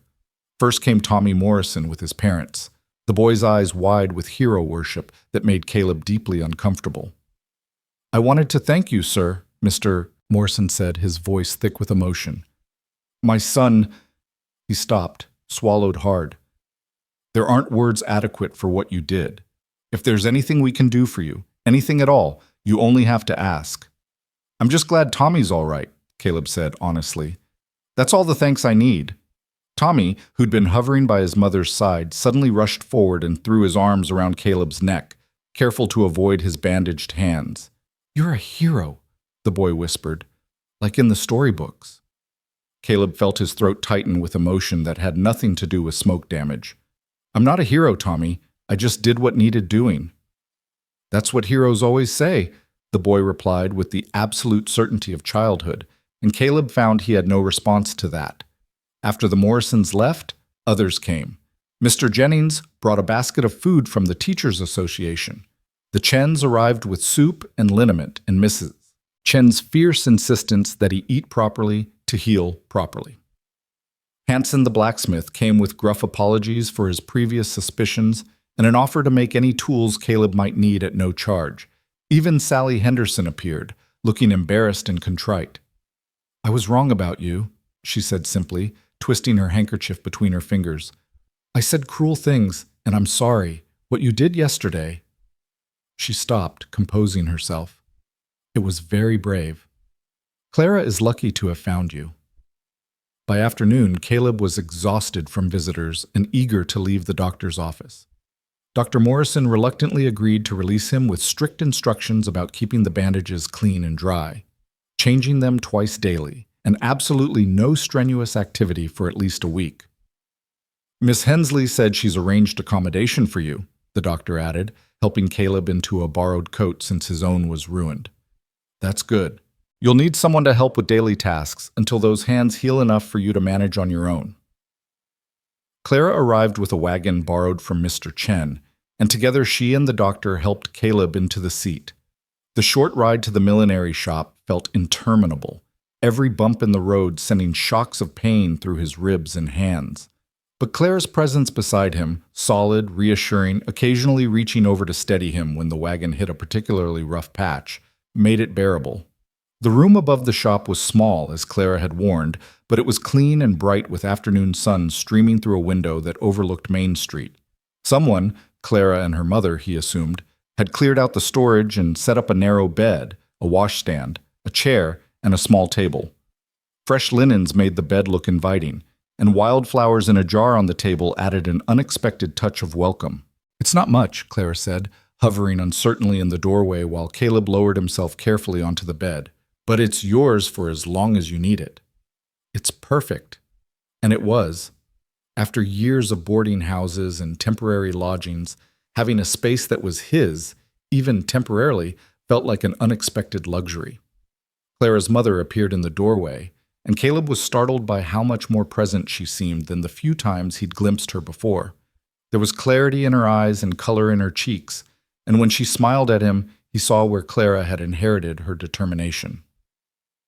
"Mr. Ward, I'm Margaret Hensley. I wanted to thank you personally for what you did yesterday. You saved that boy's life, and from what Clara tells me, you've been nothing but kind and honest since arriving in Willow Bend. We're honored to have you staying with us." "The honor is mine, Mrs. Hensley, and please, call me Caleb." "Only if you'll call me Margaret." She moved into the room, setting down a tray with soup and bread. "I imagine you're tired, so I'll let you rest. But Clara will be up shortly to help change your bandages. Dr. Morrison showed her how, and she's quite capable despite her protests otherwise." After she left, Caleb managed to eat some of the soup one-handed, the other hand throbbing too badly to be useful. The effort exhausted him more than it should have, and he was half asleep when Clara knocked softly and entered carrying fresh bandages and the bottle of ointment Dr. Morrison had sent. "Time for the torture," she said with forced lightness. "Fair warning, I've never done this before, so if I hurt you, it's ignorance rather than malice." "I'll keep that in mind." She pulled the chair close to the bed and carefully began unwrapping his bandages. Her touch was gentle but sure, and despite the pain of exposed burns meeting air, Caleb found himself studying her face as she worked. The concentration furrowing her brow, the way she bit her lower lip when she was nervous, the tenderness with which she cleaned around the worst of the burns. "You're good at this," he said quietly. "I'm terrified I'm doing it wrong." But her hands didn't shake as she applied the ointment, working it gently into the damaged skin. "Does it hurt?" "Yes, but it's bearable." "You have a high tolerance for pain, I think. Most men would be complaining." "Most men haven't been through what I have. Pain is relative." She glanced up at him, and something passed between them, an understanding that went beyond words. She'd seen the worst of his scars now, inside and out. She'd watched him run into fire and emerge broken but alive. And somehow, impossibly, she was still here. "Clara, what you said last night was the truth. All of it." She returned her attention to wrapping fresh bandages around his palm, her movements methodical. "But you don't owe me any response. You were drugged and in pain, and I shouldn't have burdened you with my feelings when you couldn't properly process them. I could process them fine, and I feel the same way." Her hand stilled on the bandage. "You do?" "I felt the same way since the creek, if I'm being honest. Maybe even before that. Maybe from the moment you looked at my scars with fear, and then chose to see past them anyway." He waited until she met his eyes. "But, Clara, I have to be clear about something. I'm not a hero, no matter what Tommy Morrison thinks. I'm a man with more scars than sense, who runs toward fires because it's easier than running from the past. I have nightmares. I have fears. I'm not the uncomplicated fresh start you deserve." "Stop telling me what I deserve," she said firmly, finishing the bandaging and setting his hand carefully on his lap. "I'm capable of making my own decisions, and I've decided that scars and nightmares and complications are better than safe and boring and lonely. I've had 3 years of lonely, Caleb. I'm done with it. Even if being with me means more hardship, more judgment from people like the Hendersons, more uncertainty about the future. Especially then." She started on his other hand, unwrapping the bandages with practiced care now. "Because uncertainty means possibility. It means I don't know how this story ends, and that's terrifying but also exhilarating. For 3 years I've known exactly how my story would end, alone, running a failing shop, watching my mother fade, growing old and bitter. But you've changed the narrative. You've made me believe there might be other endings available." "What kind of endings?" "I don't know yet. That's the whole point." She looked up from his hand, her expression vulnerable and brave at once. "But I'd like to find out, if you're willing." Caleb felt something shift in his chest, something that had been closed and guarded cracking open despite his best efforts to keep it protected. He thought of his mother, who'd always said that the best things in life required the most courage. He thought of the fire, of running toward it instead of away. He thought of Clara reading philosophy to him while he slept, of her hands gentle on his burns, of her voice saying she couldn't bear to lose him before she'd found him. "I'm willing," he said quietly. "Terrified, but willing." "Good, because I'm terrified too, and it seems like something we should be terrified about together rather than separately." She finished bandaging his second hand and sat back, surveying her work with the critical eye of someone determined to get things right. The late afternoon sun slanted through the window, turning her hair to gold and throwing her profile into sharp relief. In that moment, Caleb understood with absolute certainty that he was falling in love with this woman, this fierce, frightened, brave woman who'd looked at his scars and chosen to see the man beneath them. "Thank you," he said, "for this. For everything. You're welcome." She stood, gathering the soiled bandages. "Now you should rest. Tomorrow we'll talk about what happens next, about the Carmichael cabin, about work once your hands heal, about all the practical things we've been avoiding. But for tonight, just rest." She moved toward the door, and Caleb heard himself call out before he could think better of it. "Clara?" She turned. "Would you stay? Just for a while. You could keep reading if you'd like. I find it comforting." A smile transformed her face, chasing away the exhaustion and worry. "I'd like that." She retrieved her father's book from where she'd left it the night before and settled into the chair, finding her place. Her voice filled the small room, reading words about rights and equality and the pursuit of happiness, and Caleb felt himself drifting toward sleep with the sound of her voice as his anchor. The next several days established a new rhythm. Mornings, Clara would help Caleb change his bandages, her touch growing more confident with each passing day. Then she'd return to work in the shop below while Margaret brought him meals and checked on his recovery. Afternoons, when the shop was quiet, Clara would sit with him for an hour or two, sometimes reading, sometimes just talking, gradually building a shared history from their separate pasts. He learned about her childhood, how her father had taught her to read using philosophy texts because he believed children's minds could grasp complexity if given the chance, how her mother had been vibrant and creative before grief had dimmed her light, how the mine collapse had shattered not just her family but her sense of security in the world. She learned about his years fighting fires, the camaraderie among the crews, the adrenaline that came with battling something as elemental and merciless as flame, the friends he'd lost, the families he'd saved, the gradual understanding that he was running toward death because he'd lost his parents to it, and some part of him wanted to challenge it directly. "That's morbid," she said one afternoon, pausing in her mending to look at him with concern. "It's honest. I won't lie to you about who I was or what I've done." He flexed his healing hands carefully, testing the range of motion that was gradually returning. "The fire that gave me these scars, it should have killed me. Sometimes I think it did kill something in me, and what walked out was just a version that didn't know how to stop fighting. And now? Now I'm tired of fighting. I want to build things instead of just preventing their destruction. I want—" He stopped, unsure how to articulate the longing that had brought him to Willow Bend in the first place. "A life," Clara finished softly.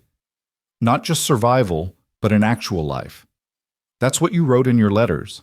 That's what I wanted too, even if I didn't fully understand it then. Do you understand it now?" "I'm starting to."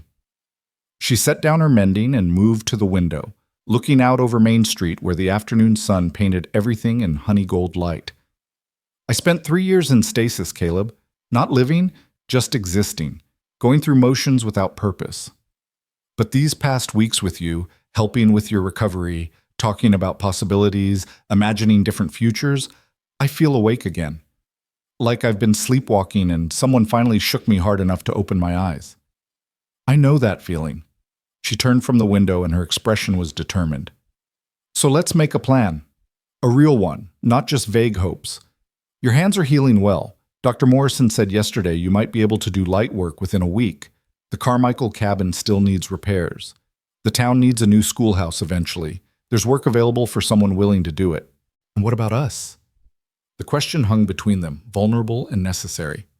Clara crossed the room and sat on the edge of his bed, close enough that he could see the green flecks in her eyes, the freckles dusting her nose, the small scar on her chin from some childhood accident.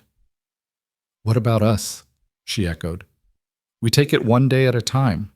We keep talking honestly. We see if this connection between us is strong enough to build on, or if it's just two lonely people reaching for each other in desperation. She reached out and took his bandaged hand carefully in both of hers. But either way, we try. Because the alternative, going back to how things were before, feels impossible now. It feels impossible to me, too. They sat in comfortable silence, hands clasped, sunlight warming the small room. Outside, they could hear the sounds of Willow Bend conducting its business, wagons rattling past, children playing, Mrs. Pritchard's voice drifting from somewhere nearby. Ordinary sounds of ordinary life, but they felt different now. They felt like possibility. That evening, Reverend Thomas visited, settling into the chair with the ease of someone accustomed to sick-room visits. "You're looking better," he observed. "Less like death warmed over." "That's high praise coming from a reverend," Caleb replied dryly. "I try to be honest in all things, even compliments." Thomas pulled out a pipe but didn't light it, just turned it over in his hands thoughtfully. "I wanted to talk to you about the Carmichael cabin. The church board met yesterday, and we'd like to formally offer it to you. Not just as temporary housing in exchange for repairs, but as permanent residence if you're willing to take it on." "Permanent?" "The cabin sits on church land deeded to us by Old Man Carmichael before he died. We can't sell it, but we can offer it rent-free to someone willing to maintain it and use it as intended, as a home for someone who needs one. From what I've seen, that describes you perfectly." Caleb felt something tighten in his chest, hope mixed with disbelief. "That's extraordinarily generous. Why would you do that?" "Because you saved a child's life without thought for your own. Because this town has judged you harshly based on appearance, and it's time we made amends. Because Clara Hensley looks at you like you hung the moon, and I'd like to see that young woman happy for once." Thomas smiled slightly. "Pick whichever reason you prefer. All of them are true. What would the church expect in return? Honest work when you're able. Help with repairs around the church building and grounds. Perhaps teaching some of the young men basic carpentry skills. We've got plenty of boys who could use a trade. Nothing onerous, just community contribution." "I can do that." "I know you can. That's why we're offering." Thomas finally lit his pipe, taking a contemplative puff. "There's one more thing. The school board is planning to rebuild the schoolhouse, bigger and better than before. They've asked if you'd be willing to oversee the construction once your hands are healed. It's a significant job, several months' work at decent wages. They want to break ground in spring." Caleb stared at him, trying to process this sudden abundance of opportunity. A week ago, he'd been planning to leave Willow Bend forever. Now he was being offered a home, work, a place in the community. It felt like grace he hadn't earned and didn't quite trust. "Why?" he asked finally. "Why is everyone suddenly so willing to help me?" "Because you proved yourself worth helping. Because your actions revealed your character in ways your appearance never could. Because people are more generous than you've been led to believe, especially when someone shows them how." Thomas stood, preparing to leave. "Think about the offers. Take your time. But Caleb, don't punish yourself by refusing kindness. You've earned this." After he left, Caleb sat in the gathering darkness, not bothering to light the lamp. Below, he could hear Clara and her mother closing up the shop, their voices a comfortable murmur through the floorboards. Outside, evening was settling over Willow Bend, painting the sky in shades of purple and pink. A home. Work. A future that extended beyond the next train out of town. A woman who looked at his scars and saw courage instead of damage. It was more than he'd dared to hope for when he'd stepped off that train what felt like a lifetime ago. More than he'd dreamed possible in the years of rootless wandering that had followed the fire in Wyoming. And it terrified him. Because accepting all of this meant believing he deserved it, meant trusting that life could be more than just survival, meant opening himself to the possibility of losing it all, and loss was something he knew too intimately. But Clara's voice echoed in his memory. Uncertainty means possibility. It means I don't know how this story ends, and that's terrifying but also exhilarating. Maybe she was right. Maybe not knowing the ending was better than assuming it would be tragic. Maybe courage meant accepting grace instead of constantly preparing for loss. A knock came at his door, and Clara's voice followed. "Caleb, Are you awake? Mama made stew, and I thought you might be hungry. Come in." She entered carrying a tray, and in the dimness she looked almost ethereal, a figure of warmth and steadiness in a world that had offered him too little of both. "Why didn't you light the lamp?" she asked, setting down the tray and striking a match. "I was thinking about what Reverend Thomas offered." She adjusted the lamp wick, filling the room with soft light. "How did you know?" "He stopped by the shop on his way out, told Mama and me about the cabin and the schoolhouse project. We might have influenced those decisions slightly." "Clarissa, don't say we shouldn't have interfered or that you don't need help. Just accept that people want to help you because you've proven yourself worth helping. That's all it is." She handed him the bowl of stew, and he managed to hold it himself now, his healing hands still clumsy but functional. They ate together in companionable silence, and when Clara finally spoke again, her voice was soft and uncertain. "Would it be so terrible? Staying here permanently? Making a life in Willow Bend?" "No," Caleb admitted. "That's what scares me. It wouldn't be terrible at all. It might even be good, and I've forgotten how to trust good things." "Then maybe it's time to remember. We could learn together how to trust, how to hope, how to build something that lasts." She reached across the space between them and placed her hand over his bandaged one, careful of the healing burns. The gesture was simple, almost chaste, but it carried the weight of promises unspoken and futures unimagined. And for the first time since the fire in Wyoming had marked him forever, Caleb Ward allowed himself to believe that scars weren't the end of the story. They were just the visible evidence of having survived long enough to find someone worth staying for. 3 weeks after the fire, Caleb's hands had healed enough for him to grip a hammer without wincing. The new scars were still angry and red, layered over old ones like a geological record of courage and consequence, but they no longer wept or throbbed with every movement. Dr. Morrison had declared him fit for light work, with the caveat that he take frequent breaks and continue applying the ointment twice daily. Clara still helped with the bandages each morning, though they both knew he could probably manage alone now. Neither mentioned this. The ritual had become something more than medical necessity. It was a quiet intimacy, a shared moment before the day pulled them in different directions. Her fingers were gentle on his damaged skin, and sometimes their eyes would meet and hold, and words would seem unnecessary because everything important was already being said in the careful way she touched him. The Carmichael cabin had become his project and his salvation. He'd moved in 2 days after Reverend Thomas's offer, eager to give the Hensleys their space back, and equally eager to have somewhere that was his to shape. The cabin was smaller than he'd expected, but solid. One main room with a fireplace, a tiny bedroom barely large enough for a bed, and a lean-to kitchen that needed significant repair. The roof leaked in 3 places, the windows were cracked, and something had made a nest in the chimney that needed clearing. It was perfect. He worked on it in the mornings when his hands were freshest and the pain was manageable, patching the roof, replacing broken window panes, clearing years of accumulated debris. The physical labor was meditative, giving his mind space to process everything that had happened since that day at the train station.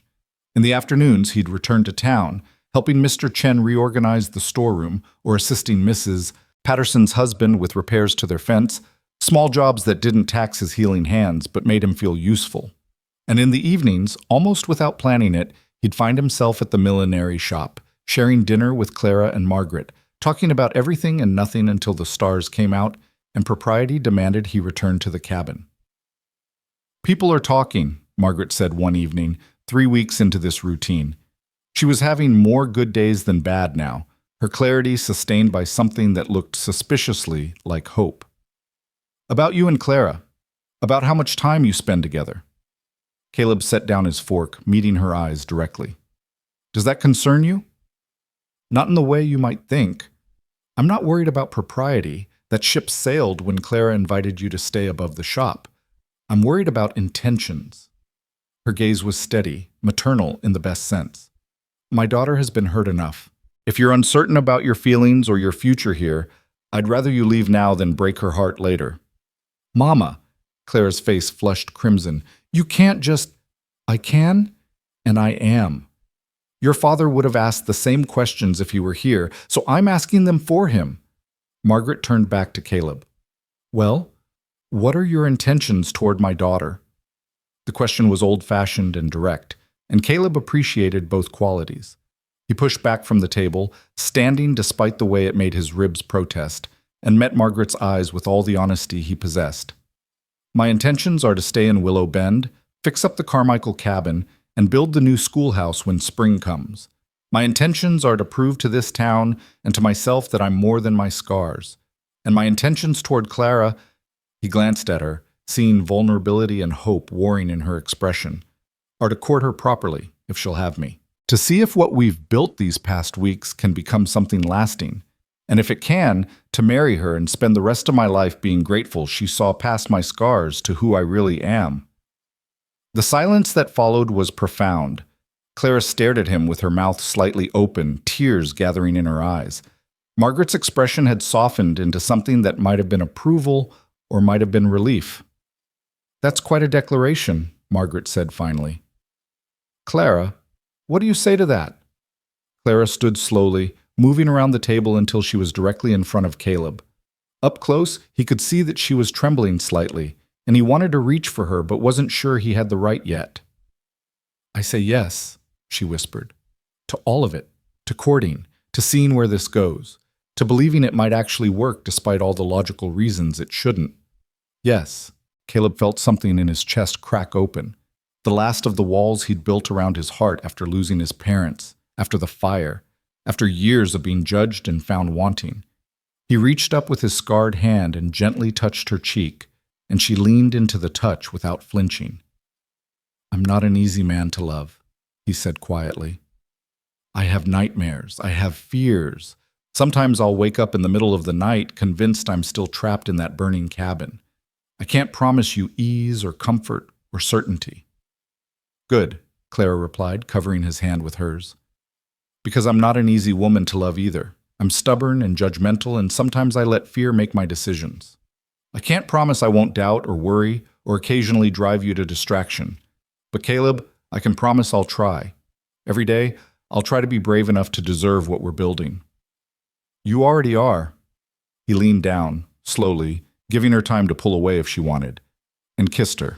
It was gentle and careful, his scarred lips against hers, and it tasted like hope and new beginnings and the kind of courage that came from choosing to be vulnerable despite every reason not to.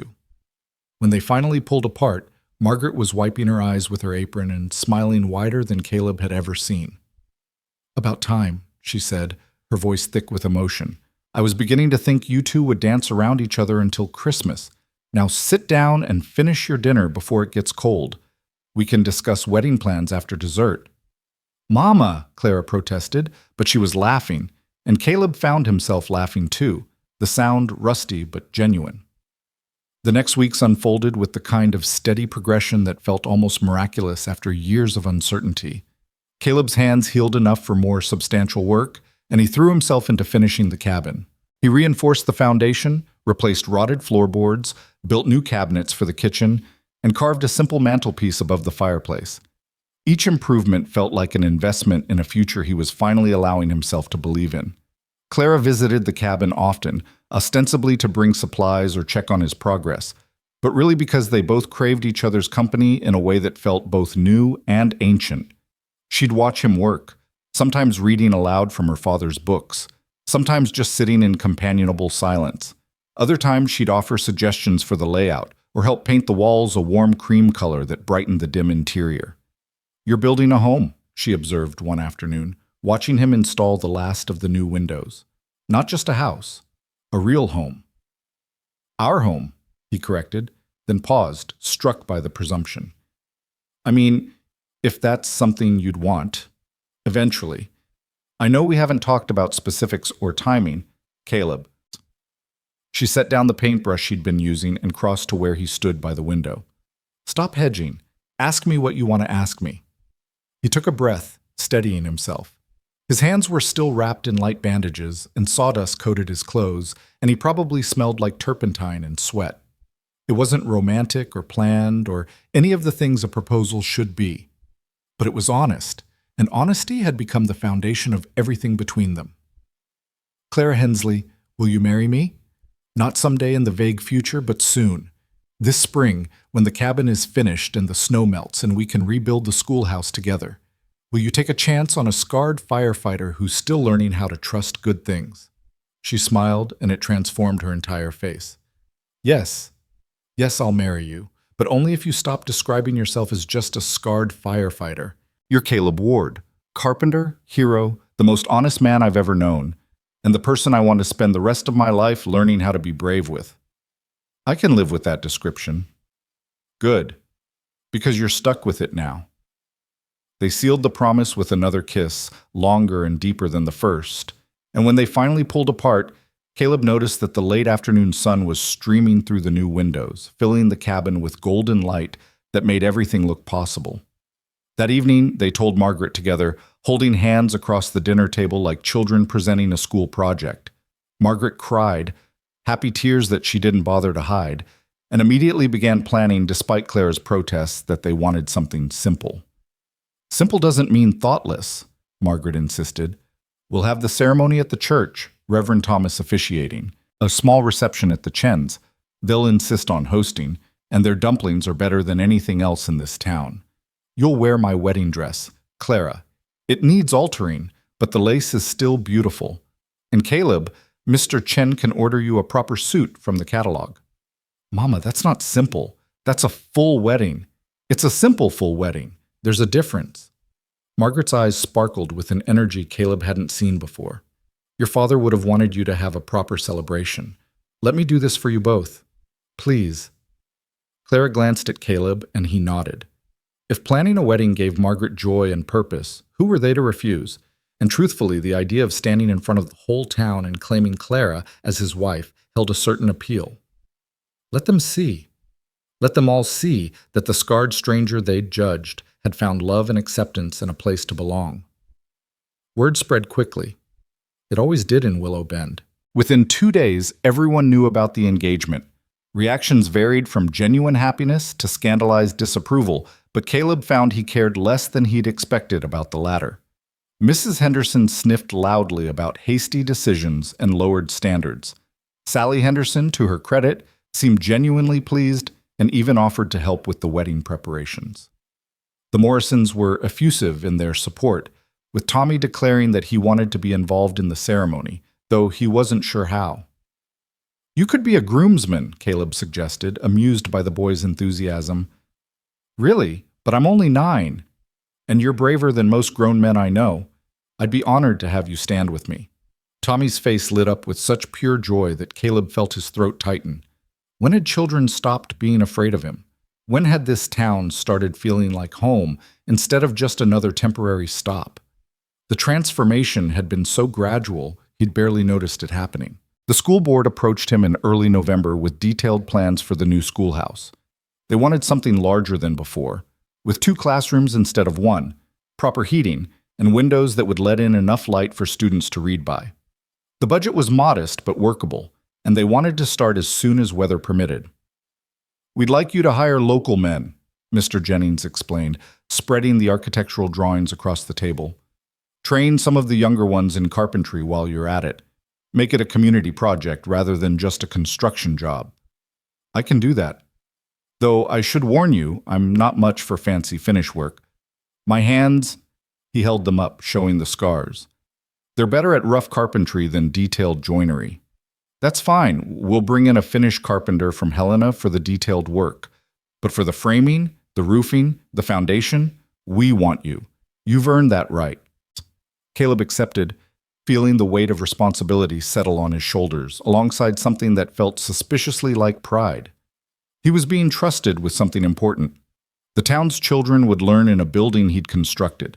His work would stand for decades, a permanent reminder that he'd been here, that he'd mattered. Winter came early that year, with the first snow falling in mid-November and staying.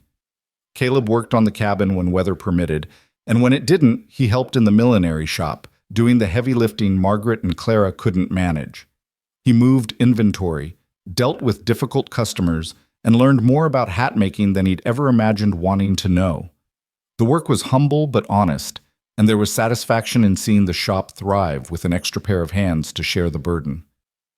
Christmas arrived with deep snow and sharp cold. and Caleb experienced his first real holiday season in years. The Chens invited him and the Hensleys for Christmas Eve dinner, a fusion of Chinese and American traditions that somehow worked perfectly. Christmas Day was spent at the church, where Reverend Thomas gave a sermon about grace and second chances that felt personally directed at Caleb. Afterward, the whole town gathered for a potluck dinner, and Caleb found himself surrounded by people who were slowly becoming friends, rather than strangers who merely tolerated his presence. Tommy Morrison dragged him outside to build a snowman, and soon half the children in town had joined them, creating an entire snow family that stood in front of the church like frozen sentinels. Caleb's hands ached from the cold, but watching the children laugh and play, unafraid of his scars, created a warmth in his chest that had nothing to do with temperature.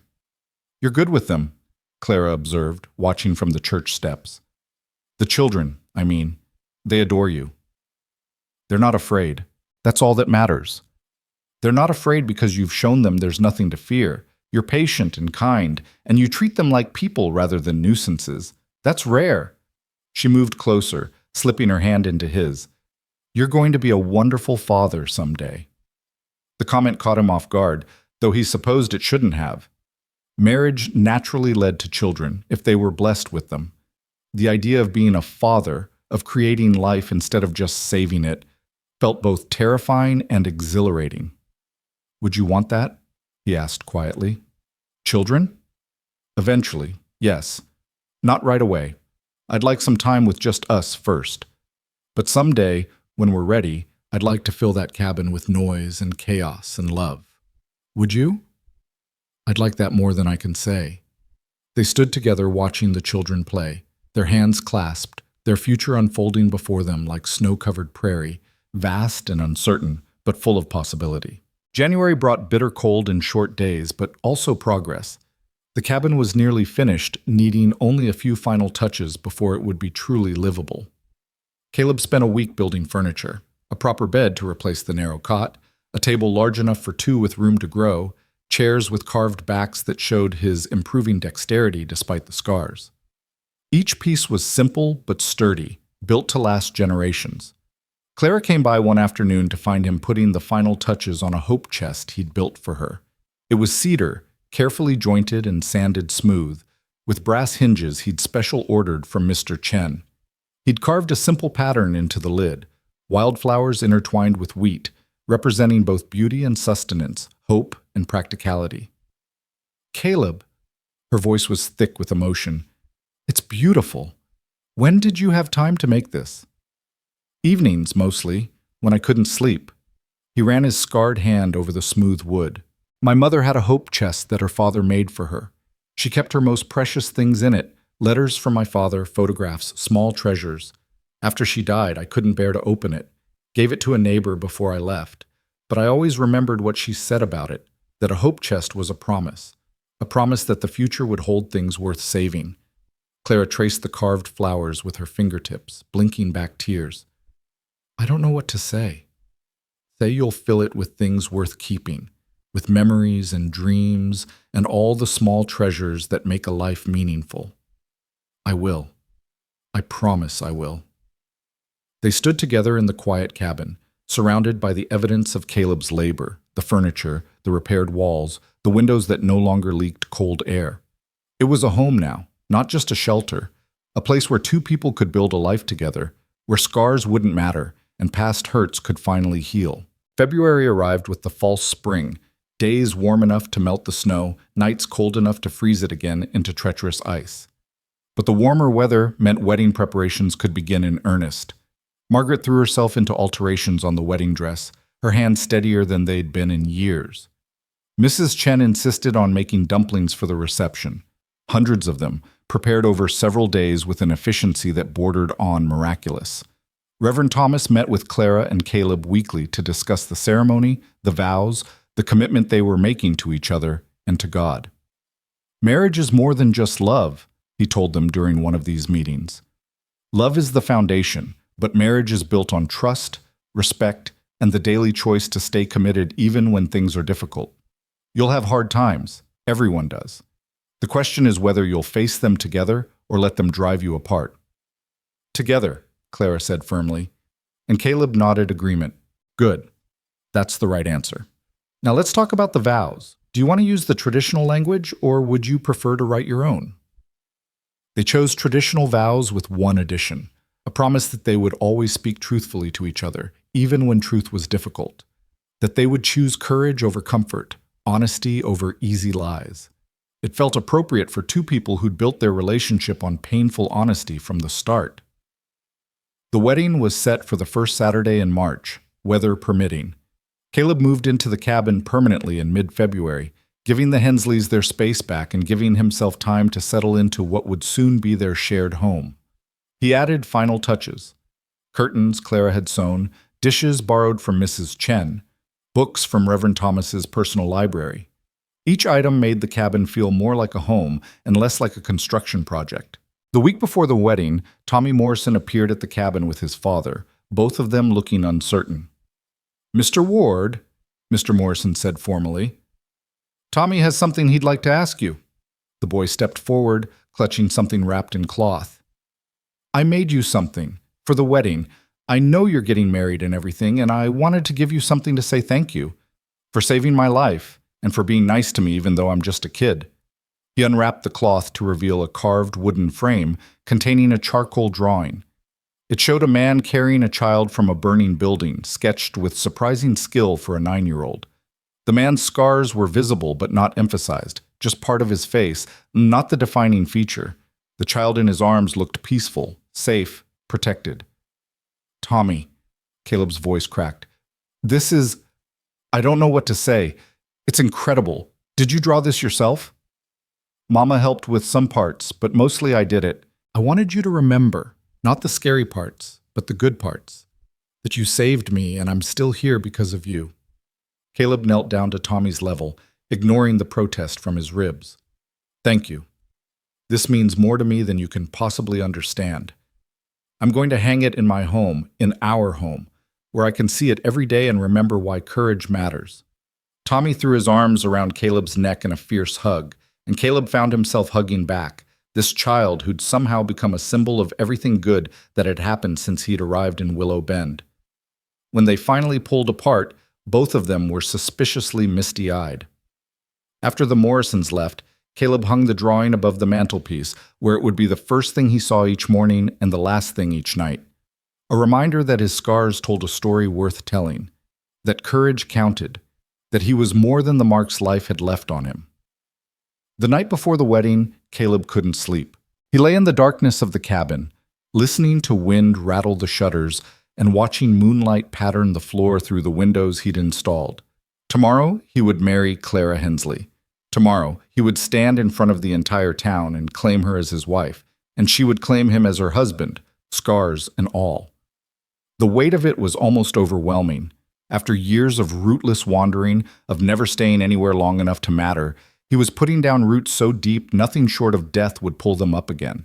He was choosing permanence over possibility, commitment over freedom, this one woman over all others, and he'd never been more certain of anything in his life. The next morning dawned clear and cold, with March sunshine that promised spring even as frost still coated the ground. Caleb dressed carefully in the suit Mr. Chen had procured, simple black wool that fit well enough, white shirt that he'd pressed himself, tie that took 3 attempts to get right. He studied himself in the small mirror above the washstand, seeing the scars as he always did, but seeing something else now too. A man who'd survived. A man who'd found love despite every reason not to. A man who was about to stand in a church and promise forever to someone brave enough to believe in him. Mr. Chen and Hansen arrived at noon to escort him to the church. They'd volunteered as groomsmen alongside Tommy Morrison, creating an unlikely trio that somehow represented Caleb's integration into Willow Bend. The Chinese shopkeeper, the skeptical blacksmith, and the 9-year-old boy whose life he'd saved. If that wasn't evidence of how much had changed, nothing was. The church was fuller than Caleb had expected. Apparently the whole town had turned out for the wedding, some out of genuine affection, some out of curiosity, but all of them witnesses to this moment. Reverend Thomas stood at the front in his finest robes, and the afternoon sun streamed through the stained glass windows, painting everything in jewel tones. Caleb took his place at the altar, his groomsmen flanking him, his heart pounding so hard he was sure everyone could hear it. Then the music began. Mrs. Patterson on the ancient church organ, playing a processional that wavered slightly but was heartfelt, and Clara appeared at the back of the church on her mother's arm. She was beautiful. The wedding dress was simple, white lace over satin, fitted at the waist, with long sleeves that Margaret had carefully adjusted. Her hair was pinned up with wildflowers, the real thing somehow preserved despite the late winter cold. She carried a small bouquet of the same flowers, and when her eyes met Caleb's across the length of the church, her smile was radiant enough to banish any lingering doubts. She walked toward him slowly, her mother beside her, and Caleb felt time stretch and compress simultaneously. This was happening. This was real. This woman was choosing him, committing to him, believing in a future they would build together. When they reached the altar, Margaret placed Clara's hand in Caleb's scarred one, squeezed both their hands gently, and stepped back. Reverend Thomas smiled at them both, and his voice rang out clear and strong. "Dearly beloved, we are gathered here today to witness the union of Clara Margaret Hensley and Caleb James Ward in holy matrimony. This is a sacred commitment, not to be entered into lightly, but reverently, joyfully, and in the sight of God and this community." The ceremony proceeded with familiar ritual, readings from Scripture, prayers for the couple's future, a short homily about the nature of love and commitment. Then came the moment Caleb had been both anticipating and dreading, the vows. "Caleb," Reverend Thomas prompted, "please repeat after me. I, Caleb James Ward, I, Caleb James Ward," Caleb began, his voice steadier than he'd expected, "take you, Clara Margaret Hensley, to be my lawfully wedded wife, to have and to hold from this day forward, for better, for worse, for richer, for poorer, in sickness and in health, to love and to cherish, till death do us part. I will speak truthfully to you, even when truth is difficult. I will choose courage over comfort, and I will face whatever comes with you at my side." Clara's eyes were bright with tears, but she was smiling as she repeated her own vows, her voice clear and unwavering. "I, Clara Margaret Hensley, take you, Caleb James Ward, to be my lawfully wedded husband, to have and to hold, from this day forward, for better, for worse, for richer, for poorer, in sickness and in health, to love and to cherish, till death do us part. I will speak truthfully to you, even when truth is difficult. I will choose courage over comfort, and I will face whatever comes with you at my side." The ring exchange was brief, simple gold bands that Mr. Chen had helped Caleb select, nothing fancy but solid and enduring. As Caleb slipped the ring onto Clara's finger, his scarred hands trembling slightly, he felt something shift permanently inside his chest. This was real. This was forever. This was the future he'd never dared to imagine becoming present reality. "By the power vested in me by the territory of Montana and by God," Reverend Thomas declared, "I now pronounce you husband and wife. Caleb, you may kiss your bride." Caleb leaned down and kissed Clara, gently at first, then with more certainty as she kissed him back. Around them, the church erupted in applause and cheers. Tommy Morrison whistled loudly until his mother shushed him. Mrs. Chen was crying openly. Even Hanson, the blacksmith, was smiling, his earlier suspicions apparently completely abandoned. They walked back down the aisle together, hand in hand, husband and wife, stepping out of the church into brilliant March sunshine that felt like benediction. The whole town followed them to the Chen's house, where tables had been set up in the yard and were groaning under the weight of food. Dumplings, yes, but also pies and casseroles and roasted meats and vegetables. It was a feast celebrating not just a wedding, but a community coming together to embrace two of its own.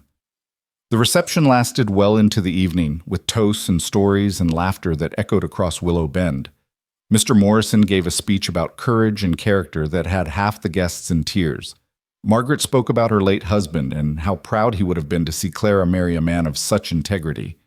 Mrs. Chen simply raised her glass and said, "I knew they were a good match. Always trust Mrs. Chen's instinct." As the sun set and the first stars appeared, Caleb and Clara slipped away from the celebration, walking hand in hand toward the cabin that was now officially their home. Behind them, they could hear the party continuing, but ahead of them lay only possibility. A future they would write together, one day at a time, one choice at a time, one act of courage at a time. The cabin was warm when they entered, a fire already laid in the hearth.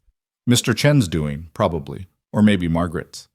Clara moved to light it while Caleb closed the door on the cold March night. When the flames caught and began to dance, casting golden light across the simple furniture and bare walls, she turned to face him.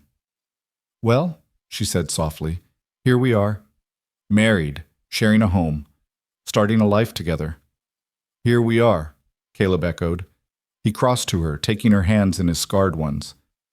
"Are you frightened?" "Terrified, but also happier than I've been in years. Maybe ever. Is that strange?" "No, I feel exactly the same way." He lifted one of her hands to his lips, kissing the ring he'd placed there hours ago. "Thank you for taking a chance on me, for seeing past the scars, for believing we could build something real. Thank you for staying, for not getting on that train, for giving us both a second chance at life instead of just survival." She reached up and traced one of the scars on his face, not with pity or revulsion, but with tenderness and acceptance. "These marks don't define you, Caleb. They're just evidence that you survived long enough to find me, to find us." They stood together in the firelight, two people marked by loss and hardship who'd somehow found each other when they'd needed it most. Outside, winter was finally giving way to spring. Inside, they were just beginning a journey that would last the rest of their lives, building a home, raising children, growing old together, facing whatever came with the courage they'd learned from each other. The scars would always be there, visible reminders of the fires Caleb had survived, but they were no longer the story.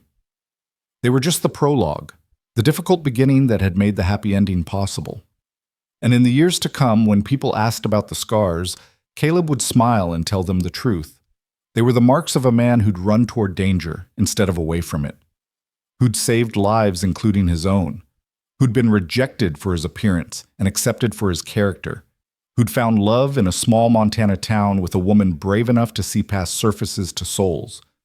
They were the marks of a survivor, the marks of a hero, the marks of a man who'd been broken and made whole by courage and grace and a love he'd never expected to find. And they were beautiful.